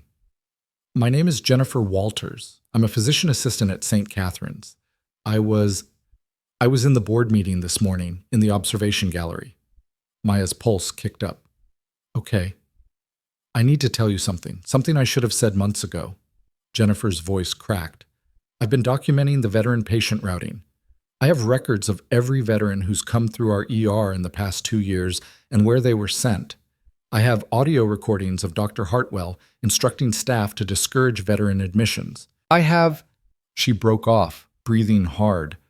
"I have everything, and I'm ready to testify." Maya's hand tightened on the phone. "Why now?" "Because I watched them try to destroy you this morning for doing what I was too scared to do. Because I'm tired of being complicit. Because if I don't speak up now, I'll never be able to look at myself in a mirror again." Jennifer's voice steadied. "I know you're working with federal investigators. I want to give them everything I have." Santos was already gesturing urgently. Maya put the phone on speaker. "Ms. Walters, this is Colonel Diana Santos, U.S. Army Medical Corps. Are you in a safe location?" "I'm in my car in the hospital parking garage. I just finished my shift." "Is anyone with you?" "No, I made sure—" Jennifer's voice cut off. "Wait, there's someone— Dr. Hartwell just got out of a car 3 spaces over. He's walking toward me." "Drive away. Right now." "He's blocking my car. He's—" The phone muffled, like Jennifer had lowered it. Distant voices, too unclear to make out words. Then Jennifer again, louder. "I said, get away from my car!" "Ms. Walters, stay on the line. Do not hang up." "He's trying to open my door. Oh my God, there's another man with him." The sound of a car door opening, Jennifer's scream, the phone clattering, male voices, commanding and angry. "Give me the phone, Jennifer. Get off me." "You're making a huge mistake. We can work this out. I said get off." The line went dead. Santos was already dialing, speaking rapidly into her phone. "This is Santos, badge number 7729. I need immediate police response to St. Catherine's Memorial Hospital parking garage. Possible assault in progress. Victim is Jennifer Walters, white female, late 20s, physician assistant. Suspects include Dr. Marcus Hartwell, chief of surgery. This is related to an ongoing federal investigation. She hung up, made another call. Ethan, I need you downstairs with the vehicle. We're going to St. Catherine's, now. That's a terrible idea, Rachel objected.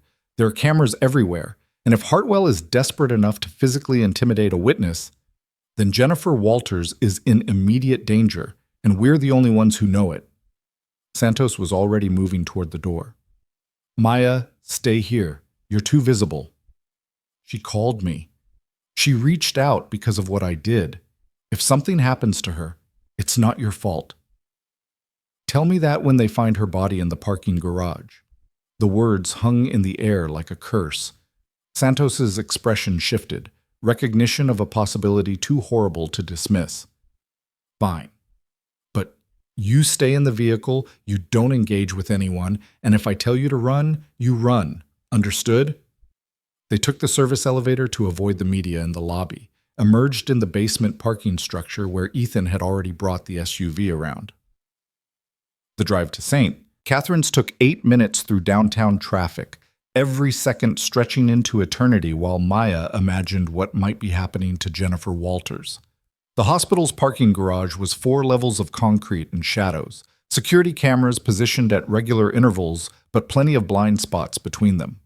Santos pulled in through the main entrance, navigated to the 3rd level where Jennifer had said she was parked. A silver Honda Civic sat with the driver's door hanging open. No Jennifer, no Hartwell, no signs of struggle except for a phone on the ground. Screen cracked. Santos retrieved the phone with gloved hands, evidence protocols even in the middle of chaos. She tried to unlock it, failed. Ethan, see if you can… There. Ethan pointed to security camera in the corner.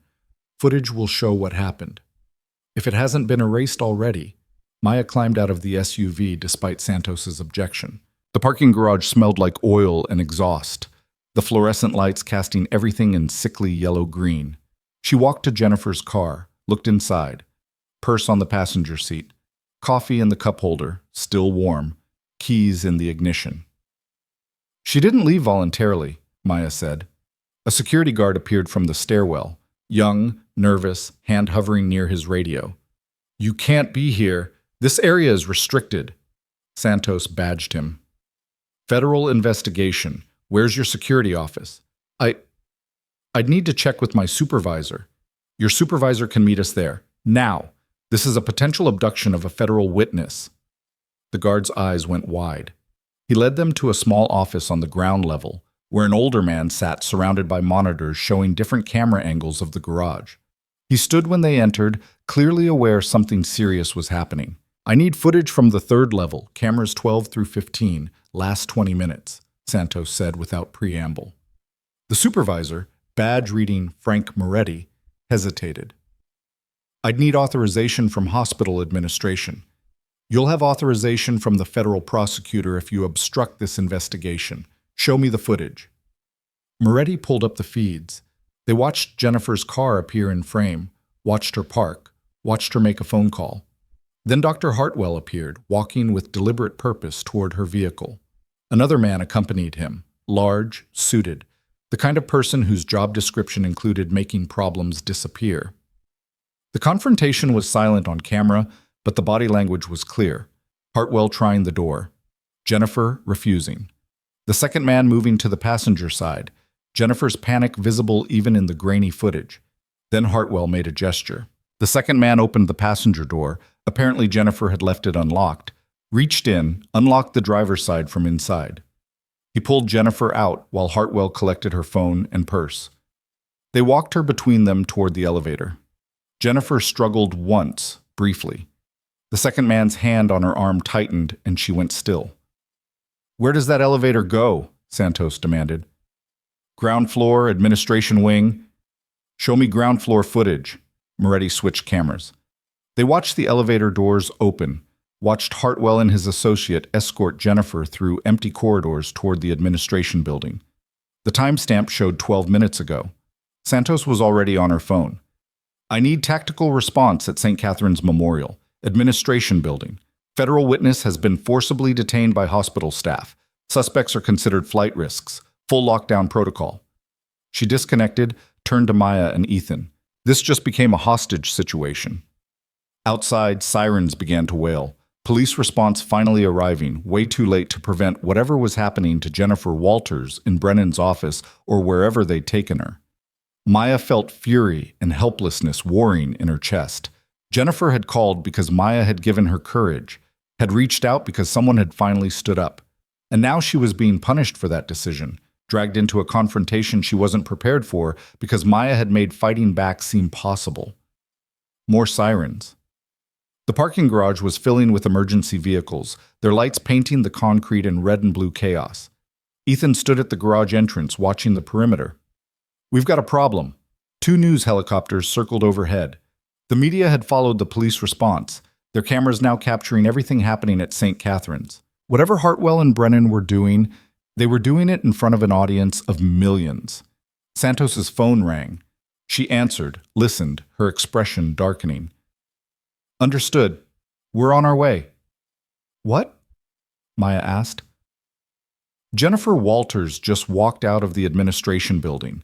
Voluntary statement to police that she's fine, that there was a misunderstanding, that she'd like everyone to leave hospital property. That's impossible. We just watched them grab her. I know what we watched. But unless she's willing to say she was coerced, there's nothing we can charge them with. Santos headed toward the exit. Come on. I want to see her before Hartwell's lawyers finish whatever script they've written. Jennifer Walters stood in the hospital's main lobby, surrounded by police officers and hospital security, looking small and terrified. She held a prepared statement in shaking hands, reading mechanically. I want to clarify that there was no altercation in the parking garage. I had a voluntary meeting with Dr. Hartwell to discuss my concerns about patient care protocols. Any suggestion that I was intimidated or coerced is false. I apologize for any confusion my phone call may have caused. Her eyes never left the paper. Her voice was flat, robotic.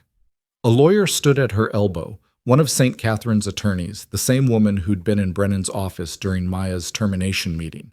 Santos pushed through the crowd. Ms. Walters, are you speaking freely? Jennifer finally looked up. Her eyes met Maya's across the lobby, and the terror in them was unmistakable. She opened her mouth, closed it, looked at the lawyer. Ms. Walters is not answering questions, the attorney said. She's provided her statement. This matter is closed. The matter is whatever Ms. Walters says it is.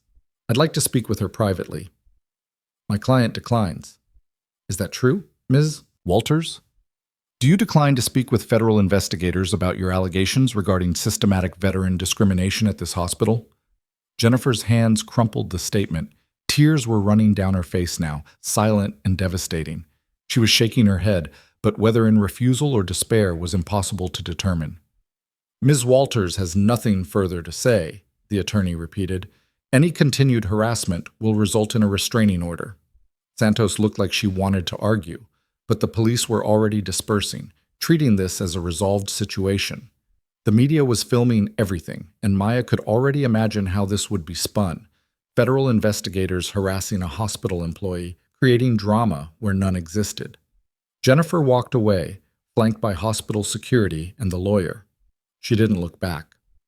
Maya stood in the lobby, watching her go, understanding with horrible clarity what had just happened. They'd gotten to Jennifer in those 12 minutes. Threatened her, maybe. Offered her something? Definitely. Money, protection, continued employment. Or taken something away. Her job, her reputation, her safety. Whatever leverage they'd used, it had worked. She was our best witness, Maya said numbly. She's terrified, Santos corrected. There's a difference. Fear can be overcome with the right support and protection, but we need to move fast before they do this to everyone else who might testify. They walked back to the SUV through a gauntlet of cameras and shouted questions. Maya kept her head down, following Santos's back like a shield. The weight of everything, the lawsuit, the media attention, Jennifer's defeat, threatened to crush her. Inside the vehicle, Ethan broke the silence. They're good. I'll give them that. grabbing her before she could deliver evidence, flipping her in under 15 minutes, getting her to publicly recant. That's professional damage control. That's witness intimidation, Santos said, which we can't prove unless Jennifer's willing to testify about what happened in that meeting, which she clearly isn't. Maya's phone buzzed. She glanced at it, expecting more media notifications. Instead, it was a text from an unknown number. "You're next. Drop the case or what happened to Jennifer looks like mercy." She showed Santos. "Forward that to me, then block the number. We'll trace it, but it's probably a burner." Santos's jaw was tight. They're escalating, they're scared, which makes them dangerous. What do we do? We move faster than they can react. Rachel's releasing the internal documents in 1 hour. That gives us a small window to get additional witnesses on record before St. Catherine's can intimidate them all into silence. Who else do we have? 3 nurses, 2 physicians, a medical billing specialist. All of them have agreed to provide statements about the veteran exclusion practices.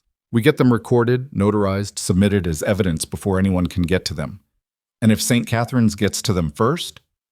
Santos didn't answer, which was answer enough. They spent the next 3 hours in a race against time, driving across Clearwater to collect statements from people brave enough or angry enough or desperate enough to go on record. Each interview felt like defusing a bomb, trying to extract truth before fear or pressure or the hospital's lawyers could intervene. 2 of the nurses held firm. The third had already received a call from hospital administration, warning her that making false allegations would result in termination and legal action. She apologized to Maya and closed the door. One physician provided detailed documentation of pressure to route veteran patients elsewhere. The second had lawyered up and refused to comment.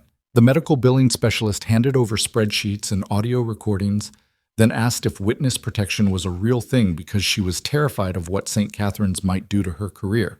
By evening, they had 4 solid witnesses. Not enough to guarantee victory, but enough to prove a pattern. Maya collapsed in the war room, exhausted beyond anything she'd felt even in combat. At least in Afghanistan, the enemy had been obvious.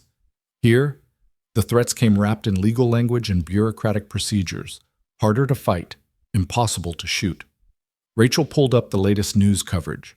St. Catherine's had released their own statement, deeply concerned by allegations, cooperating fully with investigations, confident that objective review would demonstrate their commitment to serving all patients equally. The statement mentioned Maya only once, describing her as a former employee whose allegations are being thoroughly investigated alongside serious concerns about her conduct and credibility. "Former employee," Maya repeated. "They've already fired me in the press." "Doesn't matter. We've got the evidence. We've got witnesses. We've got momentum." Rachel didn't sound entirely convinced. Santos's phone rang. She answered, listened, her expression shifting from concern to alarm to something that might have been grim satisfaction. "Understood. We'll be there in 20 minutes. She hung up, looked at Maya. That was Patricia Nkrumah from the hospital board. She's calling an emergency session for 8 p.m. tonight. Full board, hospital council, federal observers. She's forcing a vote on immediate suspension of Brennan and Hartwell pending investigation results. Can she do that? She can try. Whether she has the votes is another question. Santos checked her watch. But this is our chance. If the board suspends them tonight, it sends a signal that St. Catherine's is taking this seriously. If they don't, it proves the corruption goes deeper than 2 executives. Do I need to be there? Nkrumah specifically requested your presence. She wants you to address the board directly. The idea of walking back into that boardroom, facing the people who'd tried to destroy her, made Maya want to run screaming. But Jennifer Walters' terrified eyes haunted her. All the veterans who'd been turned away haunted her. The soldier she'd saved haunted her. What do I say? The truth. That's all you've ever said. The drive back to St. Catherine's felt like returning to a battlefield after barely escaping the first time. The hospital blazed with lights, news vans still occupying the street, protesters having appeared from somewhere, veterans in uniform, nurses carrying signs about patient care rights, people Maya had never met supporting a cause she'd accidentally become the face of. Santos badged them through a side entrance, avoiding the media circus. The administrative hallway was eerily quiet. The usual bustle replaced by empty corridors and closed doors. They reached the boardroom to find it already packed. Board members, lawyers, federal observers, and Patricia Nkrumah at the head of the table looking like she'd aged a decade since morning. David Brennan and Marcus Hartwell sat together, their own legal team flanking them like a protective barrier. They looked at Maya with expressions of pure hatred. Nkrumah called the meeting to order. This emergency session addresses credible allegations of systematic discrimination against veteran patients at St. Catherine's Memorial Hospital. Evidence has been presented suggesting institutional policies designed to exclude veterans from care, financial incentive structures rewarding such exclusion, and retaliation against staff who question these practices. She laid out the case methodically: the internal memos, the spreadsheets, the witness statements, the documented pattern of veteran-patient routing. Each piece of evidence landed like a hammer blow. Brennan's attorney stood. These materials were obtained illegally through theft of confidential hospital documents. Any evidence derived from illegal sources should be excluded from consideration. This is a board meeting, not a criminal trial, Nkrumah said. We don't operate under rules of evidence. We operate under principles of accountability. These documents came from inside our institution, provided by someone who believed the public interest outweighed confidentiality. That's called whistleblowing. That's called corporate espionage. It's called exposing a conspiracy to violate civil rights. Nkrumah's voice was ice. Mr. Brennan, Dr. Hartwell, do you deny that veteran admissions have declined 63% while commercial insurance admissions increased proportionally? Patient demographics change? Do you deny that executive bonuses were tied to reducing government-insured patient percentages? Compensation structures are confidential. Do you deny that staff members who questioned veteran routing policies were systematically flagged, disciplined, and in some cases terminated? Brennan and Hartwell exchanged glances. Their attorney whispered urgently. We deny any wrongdoing, Brennan said finally, and we refuse to participate in this kangaroo court designed to placate federal investigators who've overstepped their authority. Then you're suspended, both of you, effective immediately, pending completion of independent investigation. Nkrumah looked at the other board members. All in favor? 7 hands went up. Not unanimous, but enough. Brennan shot to his feet. You can't. I just did. Security will escort you from hospital property. You're prohibited from accessing hospital systems, contacting hospital staff, or interfering with patient care pending investigation resolution. Violate these terms, and you'll face criminal trespassing charges in addition to everything else. Hospital security appeared, different guards than the ones who'd been at Brennan and Hartwell's beck and call. These ones looked uncomfortable, but determined as they approached the suspended executives. This is outrageous, Hartwell said. We've served this hospital for decades. You've served yourselves, Nkrumah interrupted, at the expense of veterans who defended this country. I'm ashamed it took a suspended nurse to make me see it. She looked at Maya. Ms. Reeves, would you like to address the board? Maya stood on legs that felt like water. Every eye in the room turned toward her, some sympathetic, some hostile, all of them judging whether she was the hero or the villain of this story. I just wanted to help people, she said, her voice barely above a whisper. That's why I became a nurse. That's why I served in the military.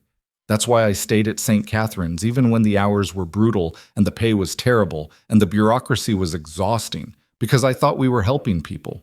She looked directly at Brennan and Hartwell. You turned that into a lie.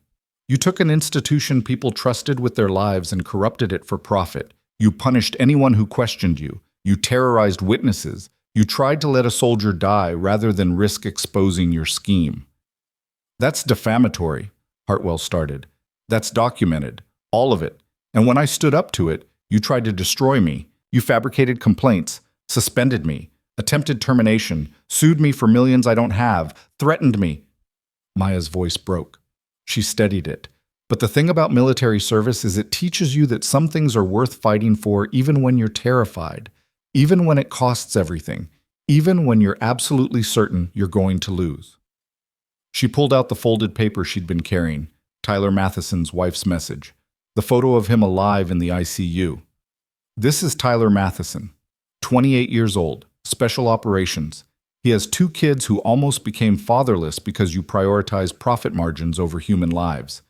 Every veteran you turned away, every staff member you silenced, every policy you implemented to exclude people who served this country, they're all real people with real families who deserved better. Maya set the photo on the table. I don't know if suspending these 2 fixes everything. I don't know if investigations lead to justice or just more bureaucratic theater, but I know I stood up. I know other people found the courage to stand up because I did. And I know that whatever happens to me, it was worth it to stop this from continuing. The silence that followed could have suffocated stars. Nkrumah stood. Ms. Reeves, your suspension is lifted effective immediately. You're reinstated with full back pay and benefits. On behalf of this board, I apologize for the injustice you've suffered. The words should have felt like victory. Instead, they felt like the calm before an even bigger storm. Because at that exact moment, Santos's phone rang. She answered, listened, her face going pale. We need to leave. Right now. What's wrong? Dr. Sarah Chen's apartment is on fire. Arson suspected. And James Rodriguez is in the ICU. Hit and run. Driver fled the scene. Both are star witnesses attacked within the same hour. Maya's blood turned to ice water. This isn't over, Santos said grimly. It's just getting started. The boardroom erupted into chaos as Santos's words registered. Attorneys were demanding explanations, board members shouting questions, but Maya heard none of it through the roaring in her ears. Sarah Chen, James Rodriguez, 2 people who'd been brave enough to stand up, now attacked because they'd trusted that speaking truth mattered. Santos grabbed Maya's arm, pulling her toward the exit. Ethan was already moving, clearing a path through the confusion with the kind of tactical efficiency that suggested he'd done this before, extracted people from hostile territory under pressure. Both attacks happened simultaneously? Maya asked as they hit the stairwell, taking steps 2 at a time. Within minutes of each other, too coordinated to be coincidence. Santos was on her phone barking orders to someone. I want protective details on every witness we've interviewed, full surveillance on their locations. If anyone so much as looks at them wrong, I want to know about it. They emerged in this parking garage to find federal vehicles already assembling, black SUVs with government plates, agents in tactical gear, positioning themselves around the perimeter. Whatever resources Santos had been holding back, she was deploying all of them now. Where are we going? Maya climbed into the SUV, her hands shaking so badly she could barely fasten the seatbelt. Sarah's apartment first, the fire department still on scene. Santos pulled out, tires screaming. Then the hospital where they took James. The drive took 8 minutes through Clearwater's evening traffic, sirens clearing their path. Sarah Chen's apartment building was in the older part of downtown, converted industrial space with exposed brick and floor-to-ceiling windows, the kind of place young professionals chose for character over convenience. Now smoke poured from a third-floor unit, while firefighters battled flames that painted the night orange and furious. Santos badged her way through the police cordon. A fire marshal met them, his face streaked with soot. Arson? Santos asked without preamble. Accelerant used. Gasoline looks like. Poured through the mail slot and ignited. Designed for maximum damage, minimum subtlety. He gestured toward the building. Resident wasn't home, thank Christ. But everything she owned is gone. Maya felt sick. Sarah's home, her possessions, her safety, all destroyed because she'd been willing to testify. Security cameras. Santos was already scanning the building's exterior. We're pulling footage now, but the perpetrator knew what they were doing, approached from a blind spot, face covered, in and out in under 2 minutes. Ethan appeared from the crowd, his expression grim. Talked to Sarah's neighbors. One of them saw a dark sedan circling the block 3 times before the fire started. No plates visible. Driver male, average build. That's all they remember. Professional job, Santos said. Hired muscle, probably. Someone with experience in intimidation tactics who knows how to avoid identification. Maya watched firefighters spray water through shattered windows, thinking about Sarah's decision to provide testimony. She'd already been destroyed once by St. Catherine's, fired, blacklisted, forced to rebuild her career from scratch. Now even that rebuilding was being taken from her. Where is she? Maya asked. Safe house, federal protection. Santos checked her phone.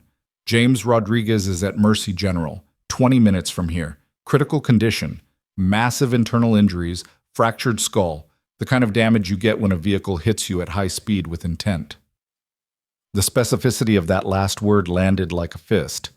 Intent. Not an accident, not careless driving, deliberate attempted murder.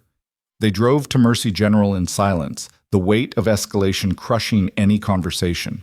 The hospital's ER was smaller than St. Catherine's, but just as chaotic. Nurses moving with controlled urgency between bays. Santos flashed credentials to get them past the waiting area, into the ICU where James Rodriguez lay intubated and still. His wife sat beside the bed, holding his hand, her eyes red and swollen. She looked up when they entered, and the accusation in her gaze was unmistakable. "He did this because of you," she said to Maya. Not angry, just stating fact. "He testified because you made it seem safe." The words cut deeper than any threat from St. Catherine's attorneys. Maya had no response, no defense, nothing that could make this right. Santos approached the bed, her voice gentle in a way Maya had never heard before. "Mrs. Rodriguez, I'm Colonel Diana Santos. I'm so sorry this happened. We're going to find who did this. Will that bring back the man I married? Because that's who's gone, even if he survives." She gestured to the machines keeping James alive. "He can't walk, can't breathe on his own. The doctors say even if he wakes up, he'll never be the same. All because he told the truth about a hospital that didn't want veterans." The bitter irony wasn't lost on anyone. A veteran nearly killed for exposing veteran discrimination, now dependent on the very medical system that had failed him. A nurse appeared with updated vitals. Santos pulled her aside for a quiet conversation that Maya couldn't hear, but could read in their body language. Serious. Uncertain. The kind of prognosis that didn't offer hope so much as delayed despair. Back in the hallway, Santos made 3 phone calls in rapid succession. Maya caught fragments, requests for enhanced security, demands for accelerated investigation timelines, threats of federal intervention if local authorities didn't treat this as attempted murder of a federal witness. "We're losing," Maya said when Santos finally disconnected. "We're adapting. Different thing." 2 witnesses attacked in one night. Jennifer terrorized into silence. How many others are going to back out now that they've seen what happens to people who stand up? Santos leaned against the wall, exhaustion finally showing through her military bearing. "Probably all of them. That's the point of terrorist tactics. Create so much fear that resistance becomes impossible." "Then what do we do?" "We make them pay such a high price for this that they wish they'd never started." Santos straightened, some of the steel returning to her spine. "Attacking witnesses is federal obstruction of justice. It's also really, really stupid because it proves they're desperate. People don't commit arson and attempted murder unless they're terrified of what those witnesses might reveal. Or unless they're confident they can get away with it. Nobody gets away with this. Not when it's this visible, this public, this documented." Santos started walking toward the exit. "Come on, we're going back to the war room. Time to end this." The drive back downtown took them past St. Catherine's Memorial, still blazing with lights and media attention. More protesters had gathered, their numbers swelling as word spread about the attacks on Sarah and James. Veterans in uniform stood at attention, holding signs that read, "We served with honor, we deserve care with dignity, and health care is a right, not a privilege based on insurance."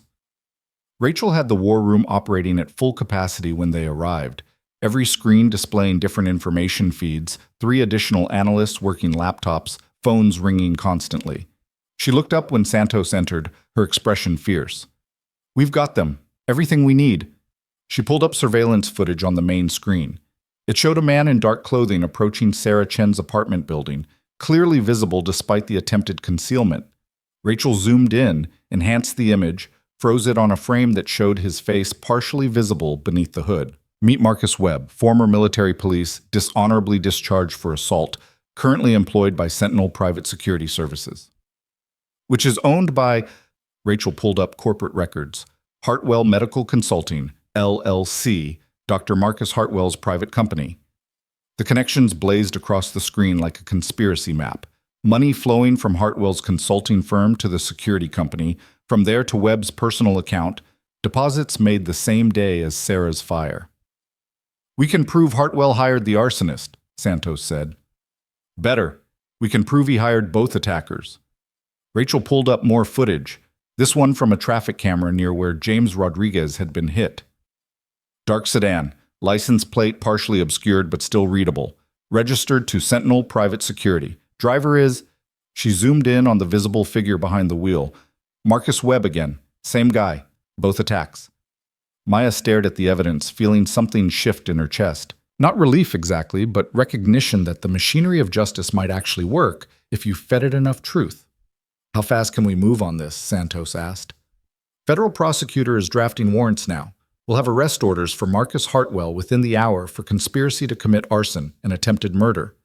Brennan's more complicated, harder to prove direct involvement, but the financial ties between his compensation and the veteran exclusion policies give us fraud charges at minimum."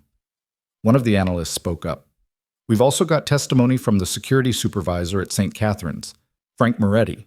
He's willing to testify that Hartwell personally ordered him to delete parking garage footage after Jennifer Walters was detained. Destruction of evidence, obstruction of justice." The case was assembling itself with devastating precision, each piece of evidence interlocking to create a picture of systematic corruption enforced through intimidation and violence. Santos's phone rang. She answered, listened, then smiled. The first genuine smile Maya had seen from her. "Understood. We're ready."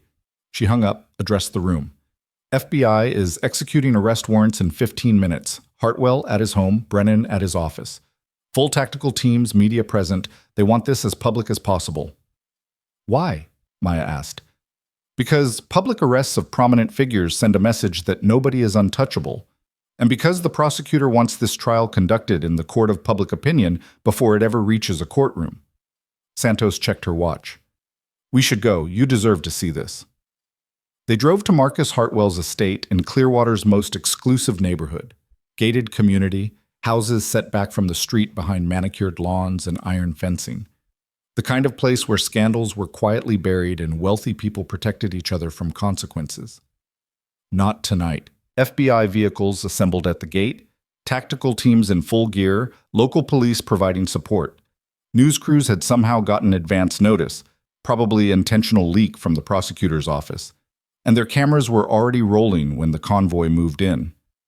Hartwell's house was pseudo-colonial, white columns and brick facade, the architecture of old money trying to look like old power. Lights blazed from every window, and Maya could see figures moving inside. Hartwell clearly aware of what was coming, possibly destroying evidence or preparing to flee. The FBI didn't give him time for either.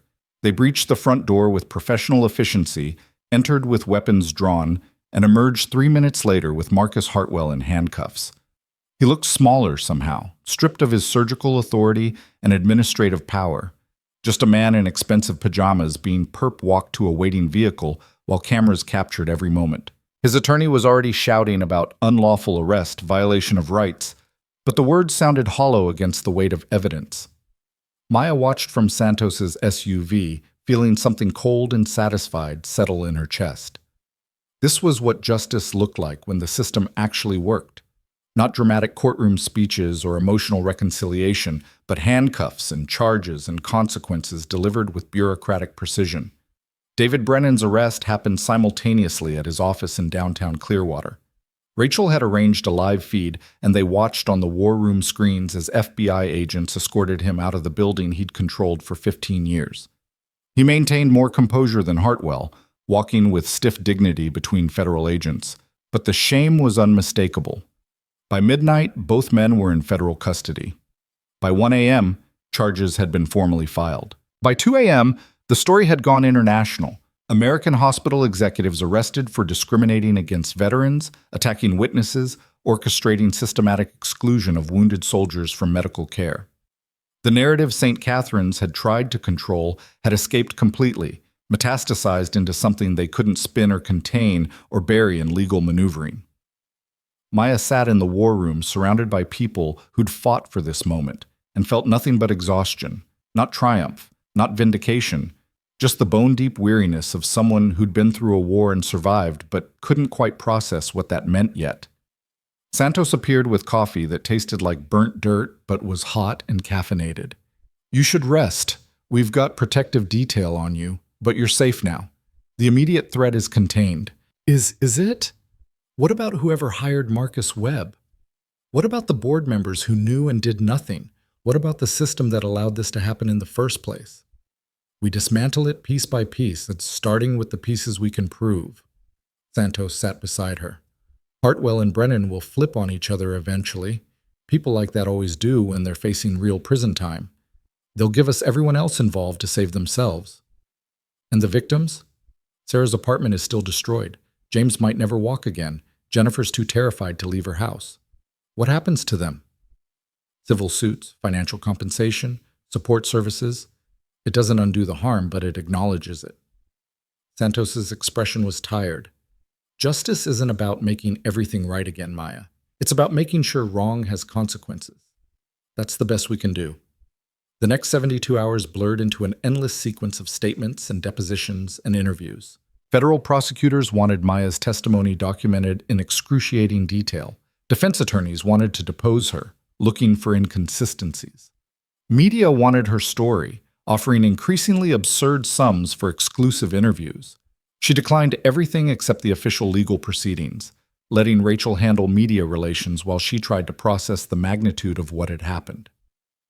St. Catherine's Memorial Hospital announced sweeping reforms, new patient admission protocols, independent oversight of veteran care, mandatory anti-discrimination training for all staff.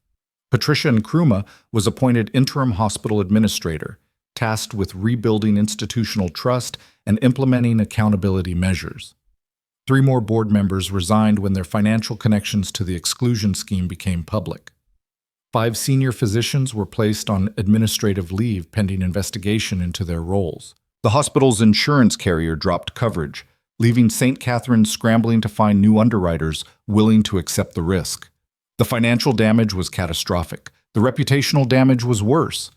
Maya returned to work on a Tuesday morning exactly 1 week after her suspension had been lifted.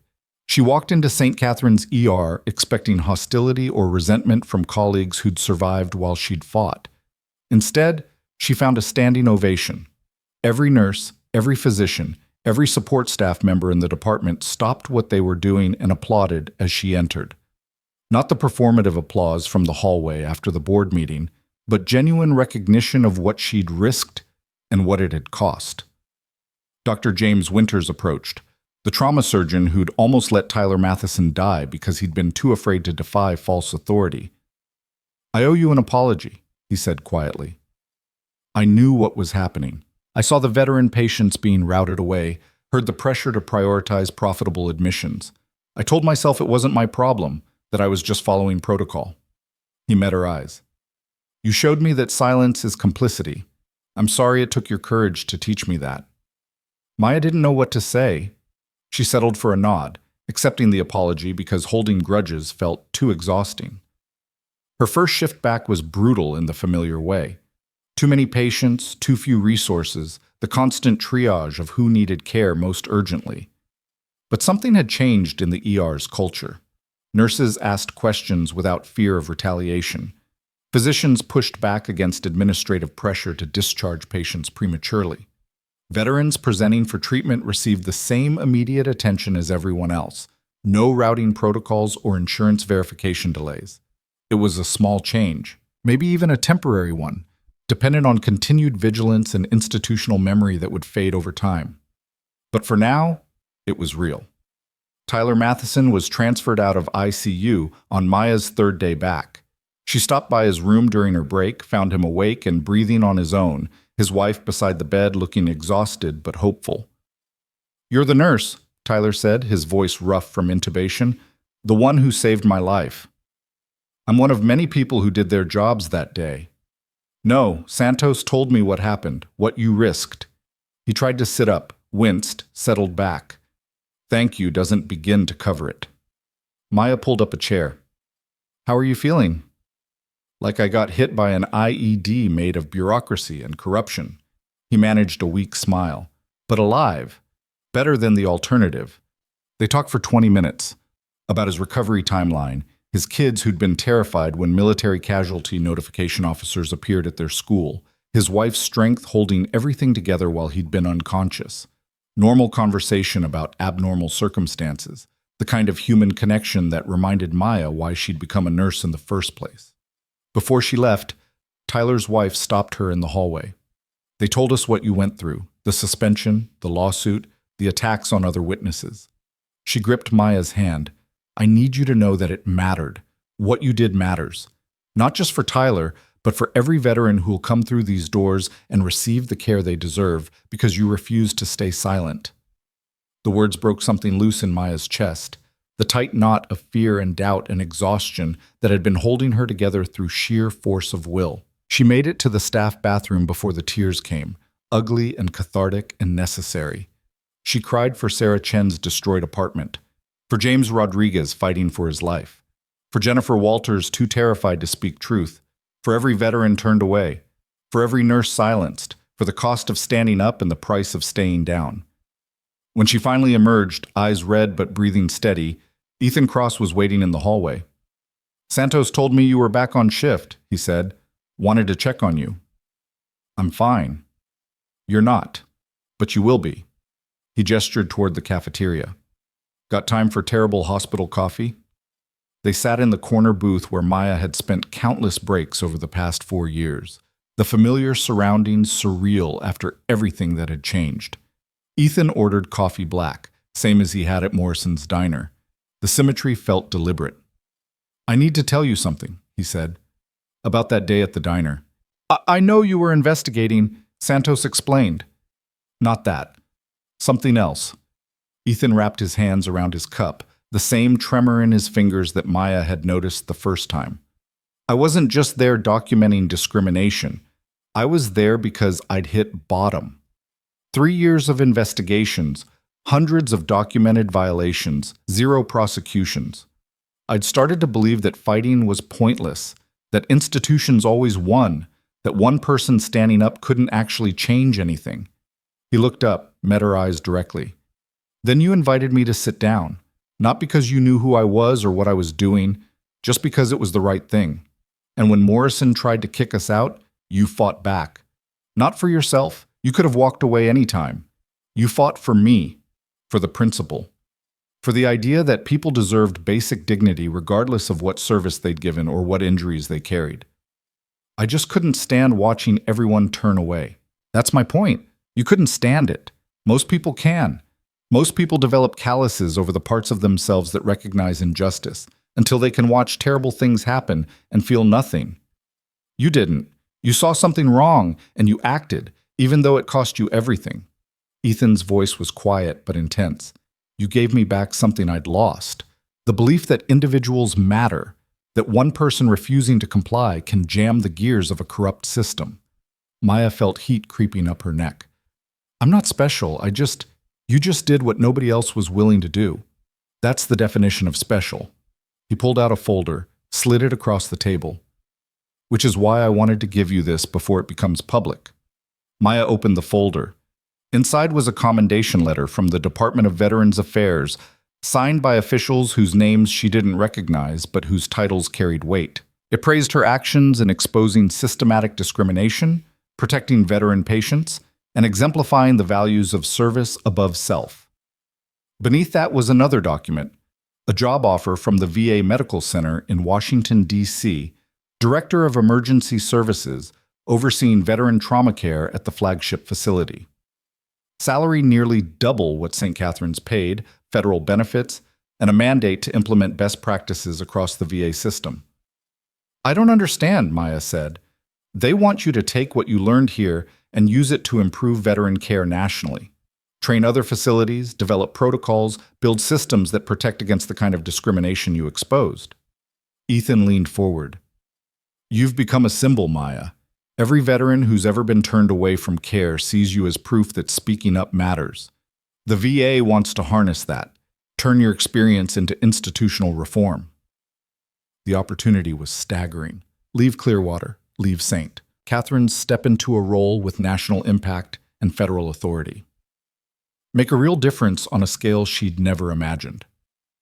What if I'm not qualified? You took down a hospital conspiracy through sheer stubborn refusal to accept injustice. You're overqualified. Ethan smiled. But you don't have to decide now. The offer's open-ended, whenever you're ready. Maya folded the papers carefully, tucked them back into the folder. Thank you for believing I could do this in the first place. Thank you for proving I was right. Her shift ended at midnight.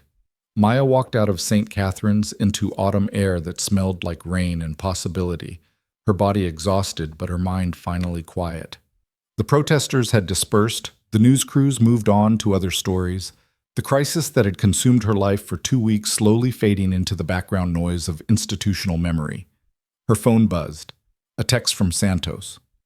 Federal grand jury indicted Hartwell and Brennan. Trial set for January. Your testimony will be required.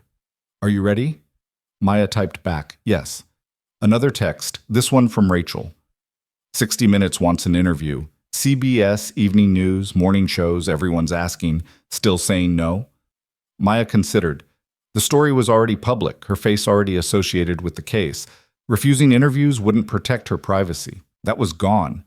But controlling her narrative, speaking truth in her own words instead of letting others define her, maybe that mattered. I'll do one. 60 Minutes. On my terms. The final text came from a number she didn't recognize, but the message made the sender clear. This isn't over. You destroyed careers, ruined lives, turned an institution against itself. There will be consequences. Maya stared at the threat, feeling a spike of fear that was becoming familiar. She screenshot the message, forwarded it to Santos, then blocked the number. She'd learned something important over the past 2 weeks. Fear wasn't a reason to stop. It was just information to factor into decisions, and she'd already made her decision. The drive home took her past Morrison's diner. She slowed, seeing that it had reopened despite the social media backlash. New management, according to the sign, new policies. A placard in the window read, "All who served are welcome here." Small victory. Maybe performative, but visible. Maya's apartment welcomed her with the particular emptiness of spaces designed for one. She showered, changed into comfortable clothes, made tea she didn't drink. The folder from Ethan sat on her kitchen counter, the VA job offer like a door to a future she hadn't imagined. She pulled out her laptop, opened the news coverage she'd been avoiding. The stories were surprisingly balanced, some painting her as a hero, others suggesting she'd overreacted, most acknowledging the complexity of institutional corruption and individual courage. One article from a national veterans organization particularly struck her. When one nurse's courage exposed a system's failure. It detailed not just her story, but the broader pattern of veteran healthcare discrimination, using St. Catherine's as a case study of what happened when profit motive corrupted institutional mission. The comments section was predictably chaotic, supporters praising her, critics questioning her motives, trolls being trolls. Maya closed the laptop before she could read too deeply, knowing that strangers' opinions mattered less than what she could live with. Her phone rang. Patricia Nkrumah. I hope I'm not calling too late, Nkrumah said. I'm awake. I wanted you to hear this from me before it becomes official tomorrow. The board voted unanimously to create a new position, Patient Advocacy Director. Someone whose entire job is investigating complaints, protecting whistleblowers, and ensuring that patient care takes priority over institutional interests. She paused. We want to offer you the position. Maya sat down hard on her couch. I'm not an administrator. You're someone who proved that protecting patients matters more than protecting institutions. That's exactly what this role requires. Nkrumah's voice was earnest. I know you have other opportunities. I saw the VA offer. Ethan mentioned it. But St. Catherine's needs you, Maya. We need someone who won't accept easy answers or convenient excuses. Someone who will hold us accountable. I need to think about it. Take all the time you need. The position will be here when you're ready. After the call ended, Maya sat in darkness thinking about futures and choices and the strange paths that led from inviting a stranger to share a table to being offered positions of national significance. The knock on her door made her jump. She checked the peephole. Santos, alone, holding a bottle of wine. Figured you could use company, Santos said when Maya opened the door. Or at least alcohol. They sat on Maya's tiny balcony overlooking Clearwater's downtown, drinking wine that was too good for paper cups, but those were all Maya had. Santos had changed out of her uniform into civilian clothes, jeans and a sweater, looking almost human without the military bearing. "How are you holding up?" Santos asked. "I don't know.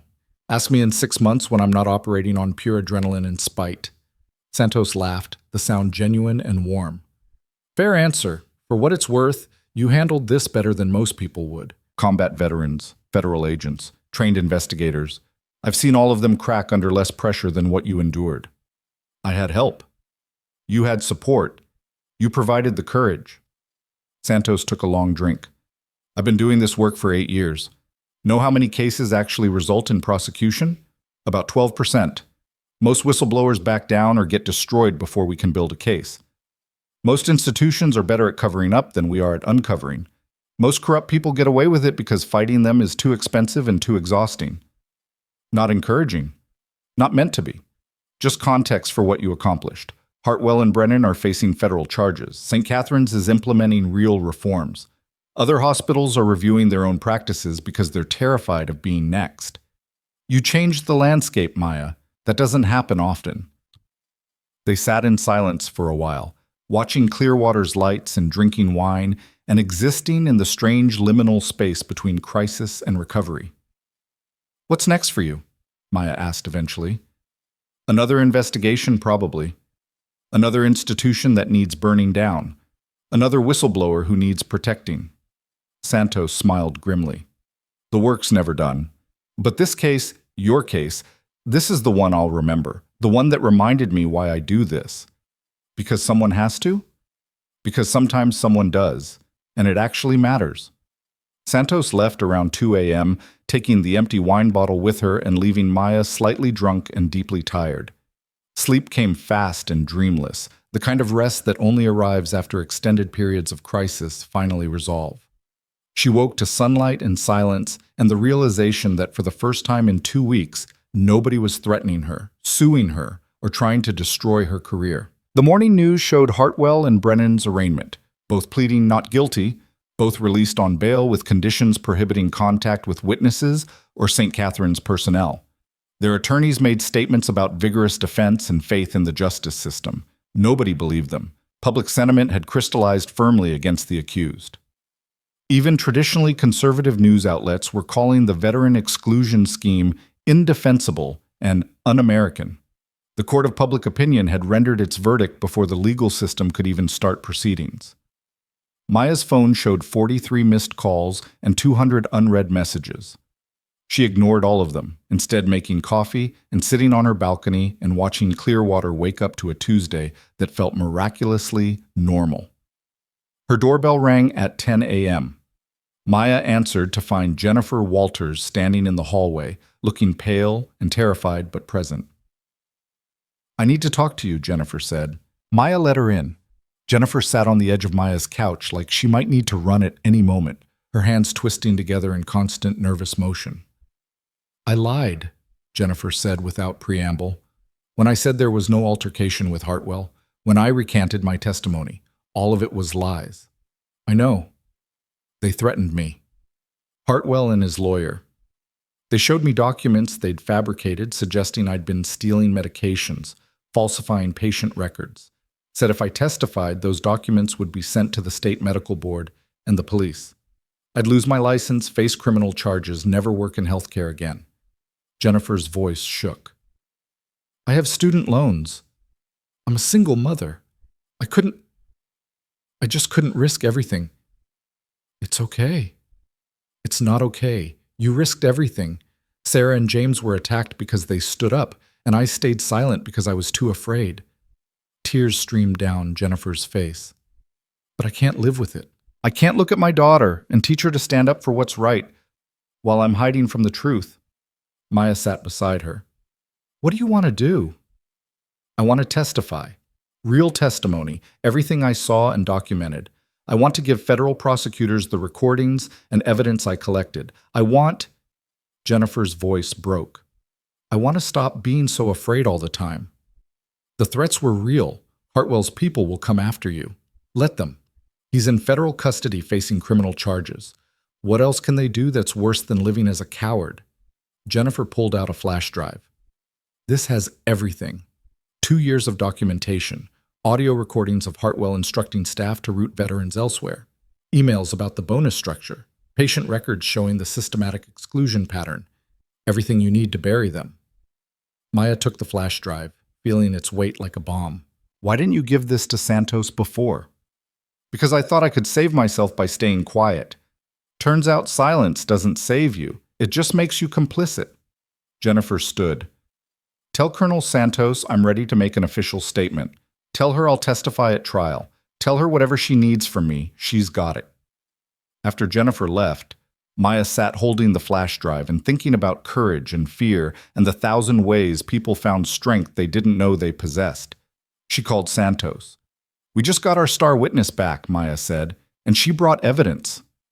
The next 3 hours were a blur of federal agents, encrypted file transfers, attorneys reviewing documentation with expressions of predatory satisfaction. Jennifer's recordings were damning. Hartwell's voice clearly audible, instructing staff on how to discourage veteran admissions, discussing bonus payments tied to exclusion metrics, coordinating with board members about maintaining the scheme. The evidence was so comprehensive, so detailed, so utterly incriminating that even Hartwell's expensive attorneys would struggle to construct a defense. By afternoon, federal prosecutors had filed additional charges: racketeering, conspiracy to defraud the government, witness tampering. The case against Hartwell had evolved from serious to catastrophic, the kind of prosecution that ended with decades in federal prison rather than negotiated settlements. Brennan's attorneys immediately requested a meeting about cooperation and plea bargaining. The dominoes were falling. Maya watched it unfold from the war room, surrounded by people who'd fought for this outcome. Rachel was already drafting press releases. Ethan was coordinating with other veteran advocacy groups to ensure the momentum translated into policy reform. Santos was on the phone with the Department of Justice, discussing timelines and witness protection and trial strategy. We won, Maya said to nobody in particular. Santos looked up. We survived. Winning comes later, when the verdicts are in and the reforms are implemented, and people like Hartwell can't hurt anyone else. I'll take survival. The press conference happened that evening, federal prosecutors announcing the expanded charges, Jennifer Walters standing beside them, looking terrified but resolute, Santos providing military context about the severity of veteran discrimination. Maya watched from the war room, declining the invitation to be on camera because she'd said everything she needed to say. Her phone buzzed. The 60 Minutes producer confirming interview details for the following week. Maya confirmed, then silenced her phone. Ethan appeared with takeout from the Thai place down the street. Figured you hadn't eaten. Good guess. They ate in companionable silence, the kind that came from shared experience too complex for words. When they finished, Ethan pulled out another document. One more thing you should see. Came through official channels this afternoon. It was a letter from the Department of Defense, signed by officials whose rank made Maya's military service look like basic training. It thanked her for exposing systematic discrimination against service members, commended her courage under institutional pressure, and announced that St. Catherine's Memorial Hospital had lost all military contracts and federal funding pending completion of reforms. The financial impact would be devastating, tens of millions in annual revenue. Gone. The message was clear: discriminate against veterans and face institutional annihilation. They made an example, Maya said. They needed to. Every hospital administrator in the country is reviewing their veteran admission protocols right now, terrified of being next. Ethan folded the letter carefully. You did that. Your refusal to stay quiet sent a message that reached the Pentagon. Maya thought about Tyler Matheson in his hospital bed, about James Rodriguez fighting for his life, about every veteran who'd been turned away from care they'd earned through service. The bureaucratic letter with its official language and formal commendation felt inadequate to the human cost, but it was something. Recognition, acknowledgement, consequence. Her phone rang. Patricia Nkrumah again. I hope I'm not being too persistent, Nkrumah said. But the patient advocacy director position, the board wants an answer soon. We're facing enormous pressure to demonstrate real institutional change. I understand. Can I have until the end of the week? Of course. But Maya, whatever you decide, know that you've already changed this hospital, changed how we think about accountability and patient care, and what it means to serve everyone equally. That matters regardless of what comes next. After the call ended, Maya sat with the weight of decisions and futures and paths not yet chosen. The VA wanted her in Washington. St. Catherine's wanted her in administration. Veterans organizations wanted her as a spokesperson. Everyone wanted a piece of her story, her courage, her validation of their causes. "What do you want?" Santos asked, reading her expression. "I want to take care of patients. That's all I ever wanted." "So do that. Everything else is noise." Santos began packing up her laptop. "Take the job that lets you do the most good in the way that matters to you. The rest, advocacy, reform, public profile, it'll happen whether you chase it or not. You're a symbol now. Might as well be a symbol doing work you actually care about." The wisdom in that felt like permission to stop performing courage and just exist as someone trying to help people. Maya spent the rest of the evening in her apartment, thinking about choices and consequences and the strange paths that led from one moment of human decency to institutional transformation. She pulled out both job offers, VIA director in Washington, patient advocate at St. Catherine's. Both represented opportunities to make a difference. Both demanded different sacrifices. Neither was obviously right or wrong. Her phone buzzed. A text from an unknown number. "The table where everyone looked away now has your name on it." Confused, Maya opened the attached image. It was Morrison's diner, the booth where she and Ethan had sat. A small placard mounted on the wall above it, reserved for those who served. In honor of Nurse Maya Reeves, who reminded us that service doesn't end when the uniform comes off. Maya stared at the photo, feeling something warm and uncomfortable expanding in her chest. She'd just wanted to let someone sit down. Now apparently she had a memorial plaque in a diner. The absurdity of it made her laugh. The first real laugh in 2 weeks, cathartic and slightly hysterical. She was a symbol, a movement, a cautionary tale and an inspiration and a case study and whistleblower protection and 100 other things that had nothing to do with who she actually was. But beneath all of that, she was still just a nurse who'd invited a stranger to share a table because leaving him standing there felt wrong. Everything else, the investigation, the arrests, the reforms, the national attention, had spiraled out from that single moment of basic human decency. Her phone rang one last time, Santos, voice tight with an emotion Maya couldn't identify. "Turn on the news, Channel 7, now." Maya grabbed her remote, pulled up the local station. The anchor was mid-story, her expression somber. "Federal custody, death appears to be self-inflicted. Dr. Marcus Hartwell was found unresponsive in his holding cell at approximately 9 p.m. this evening. Medical personnel were unable to revive him. An investigation into the circumstances is ongoing, but sources close to the situation suggest—" The anchor's voice continued, but Maya had stopped hearing. Hartwell was dead. The architect of the veteran exclusion scheme, the man who'd ordered attacks on witnesses, who'd systematically corrupted an institution meant to help people, gone before he could ever face trial. Maya's phone exploded with calls and messages. She ignored them all, sitting in shocked silence while the news cycled through the story's implications. No trial meant no testimony. No testimony meant no public airing of evidence. No evidence meant the full scope of the conspiracy might never be completely exposed. Santos appeared at her door 20 minutes later, letting herself in with the spare key Maya had given her. "Convenient timing," Santos said without preamble. "You think he was murdered?" "I think a man facing decades in federal prison suddenly dying before he can testify against more powerful people is suspicious as hell." Santos collapsed onto Maya's couch. "But I also think proving it will be nearly impossible. Prison deaths get investigated, but if it's ruled suicide, the case closes." "What about Brennan?" "He's got the best lawyers money can buy and no co-conspirator to testify against him. His attorneys are already preparing to argue that Hartwell was solely responsible, that Brennan was merely following medical advice from his chief of surgery." Santos's expression was bitter. "We might get him on fraud charges, maybe some conspiracy counts. But the big case, the systematic discrimination, the witness attacks, the institutional corruption, that case just got a lot harder to prove without Hartwell's testimony.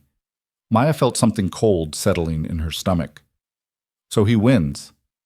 He survives. Different thing. His reputation is destroyed, his career is over, he'll probably face some charges and penalties. But real accountability? Prison time commensurate with the harm he caused? Santos shook her head. That's a lot less certain now. They sat in silence while Maya processed this new reality. She'd risked everything, endured threats and lawsuits and character assassination. Sarah Chen had lost her home. James Rodriguez might never walk again. Jennifer Walters had overcome terror to provide testimony.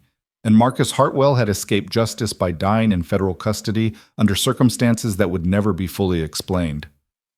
Tell me it mattered, Maya said quietly. Tell me all of this wasn't for nothing.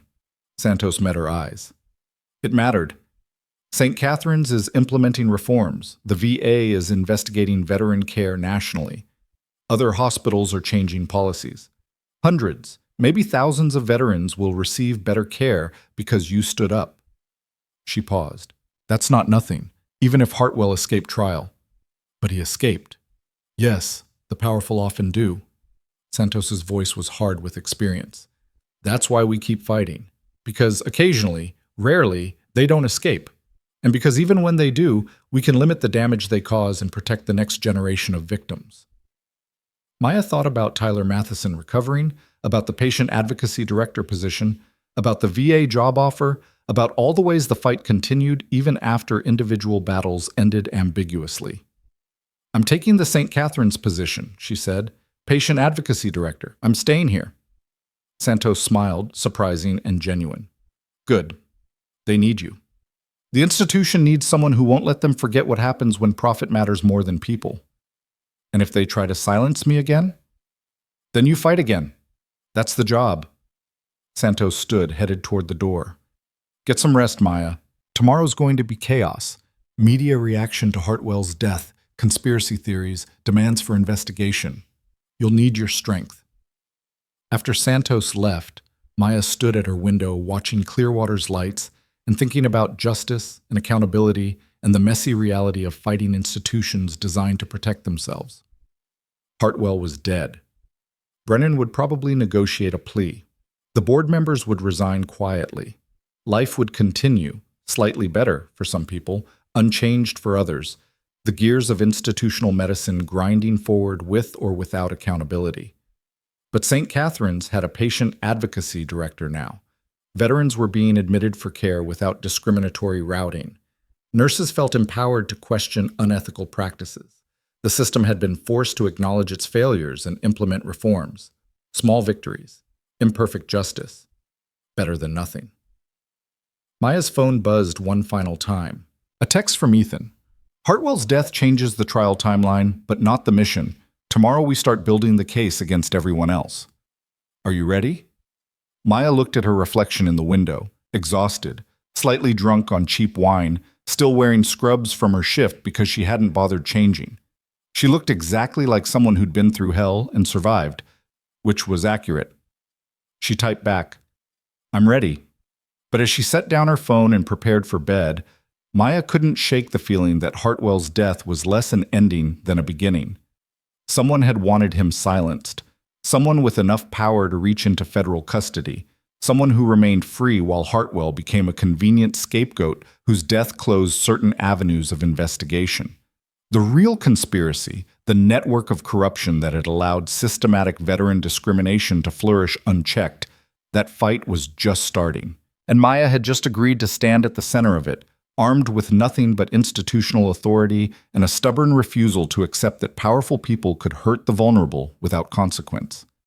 She fell asleep thinking about tables where everyone looked away and wondering how many people were still standing in diners across America, waiting for someone brave or stupid, or decent enough to invite them to sit down. The morning after Hartwell's death broke gray and cold, Clearwater wrapped in fog that made the downtown skyline look like it was dissolving. Maya woke to her phone vibrating with news alerts, speculation about suicide versus foul play, demands for investigation, conspiracy theories multiplying faster than facts could contain them. She silenced the notifications and made coffee strong enough to function as a weapon. Her first day as St. Catherine's patient advocacy director started in 4 hours, and she needed to be sharp for whatever chaos awaited. The doorbell rang at 7 a.m. Maya opened it to find a woman in her 60s, gray hair pulled back severe, eyes that had seen too much and forgotten nothing. Maya Reeves? I'm Margaret Hartwell, Marcus's mother. Maya's grip tightened on the doorframe. I don't think we should be talking. My son is dead. I need you to know something before the lies become permanent. Margaret's voice was steady but rough, like she'd been crying for hours. May I come in? Every instinct screamed to close the door, call Santos, protect herself from whatever trap this might be. But something in Margaret's expression, raw grief mixed with desperate determination, made Maya step aside. They sat in Maya's living room, uncomfortable and tense.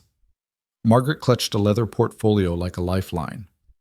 Marcus wasn't a good man, she said without preamble. I know that. I've known it for years. He was brilliant and ambitious and completely devoid of empathy for anyone who couldn't advance his career. She opened the portfolio, pulled out documents. But he didn't kill himself. My son was many things, but a coward wasn't one of them. He would have fought these charges, convinced he could win because he always won. Mrs. Hartwell, I can't... He called me the night before he died. From federal custody, supervised call. He told me he'd made copies of everything. Every document, every communication, every piece of evidence proving who else was involved in the veteran exclusion scheme. He said if anything happened to him, I should make sure those copies reached federal investigators. Margaret slid the documents across the coffee table. This is everything: names, financial transactions, board members who profited, politicians who received donations in exchange for overlooking violations. The complete conspiracy.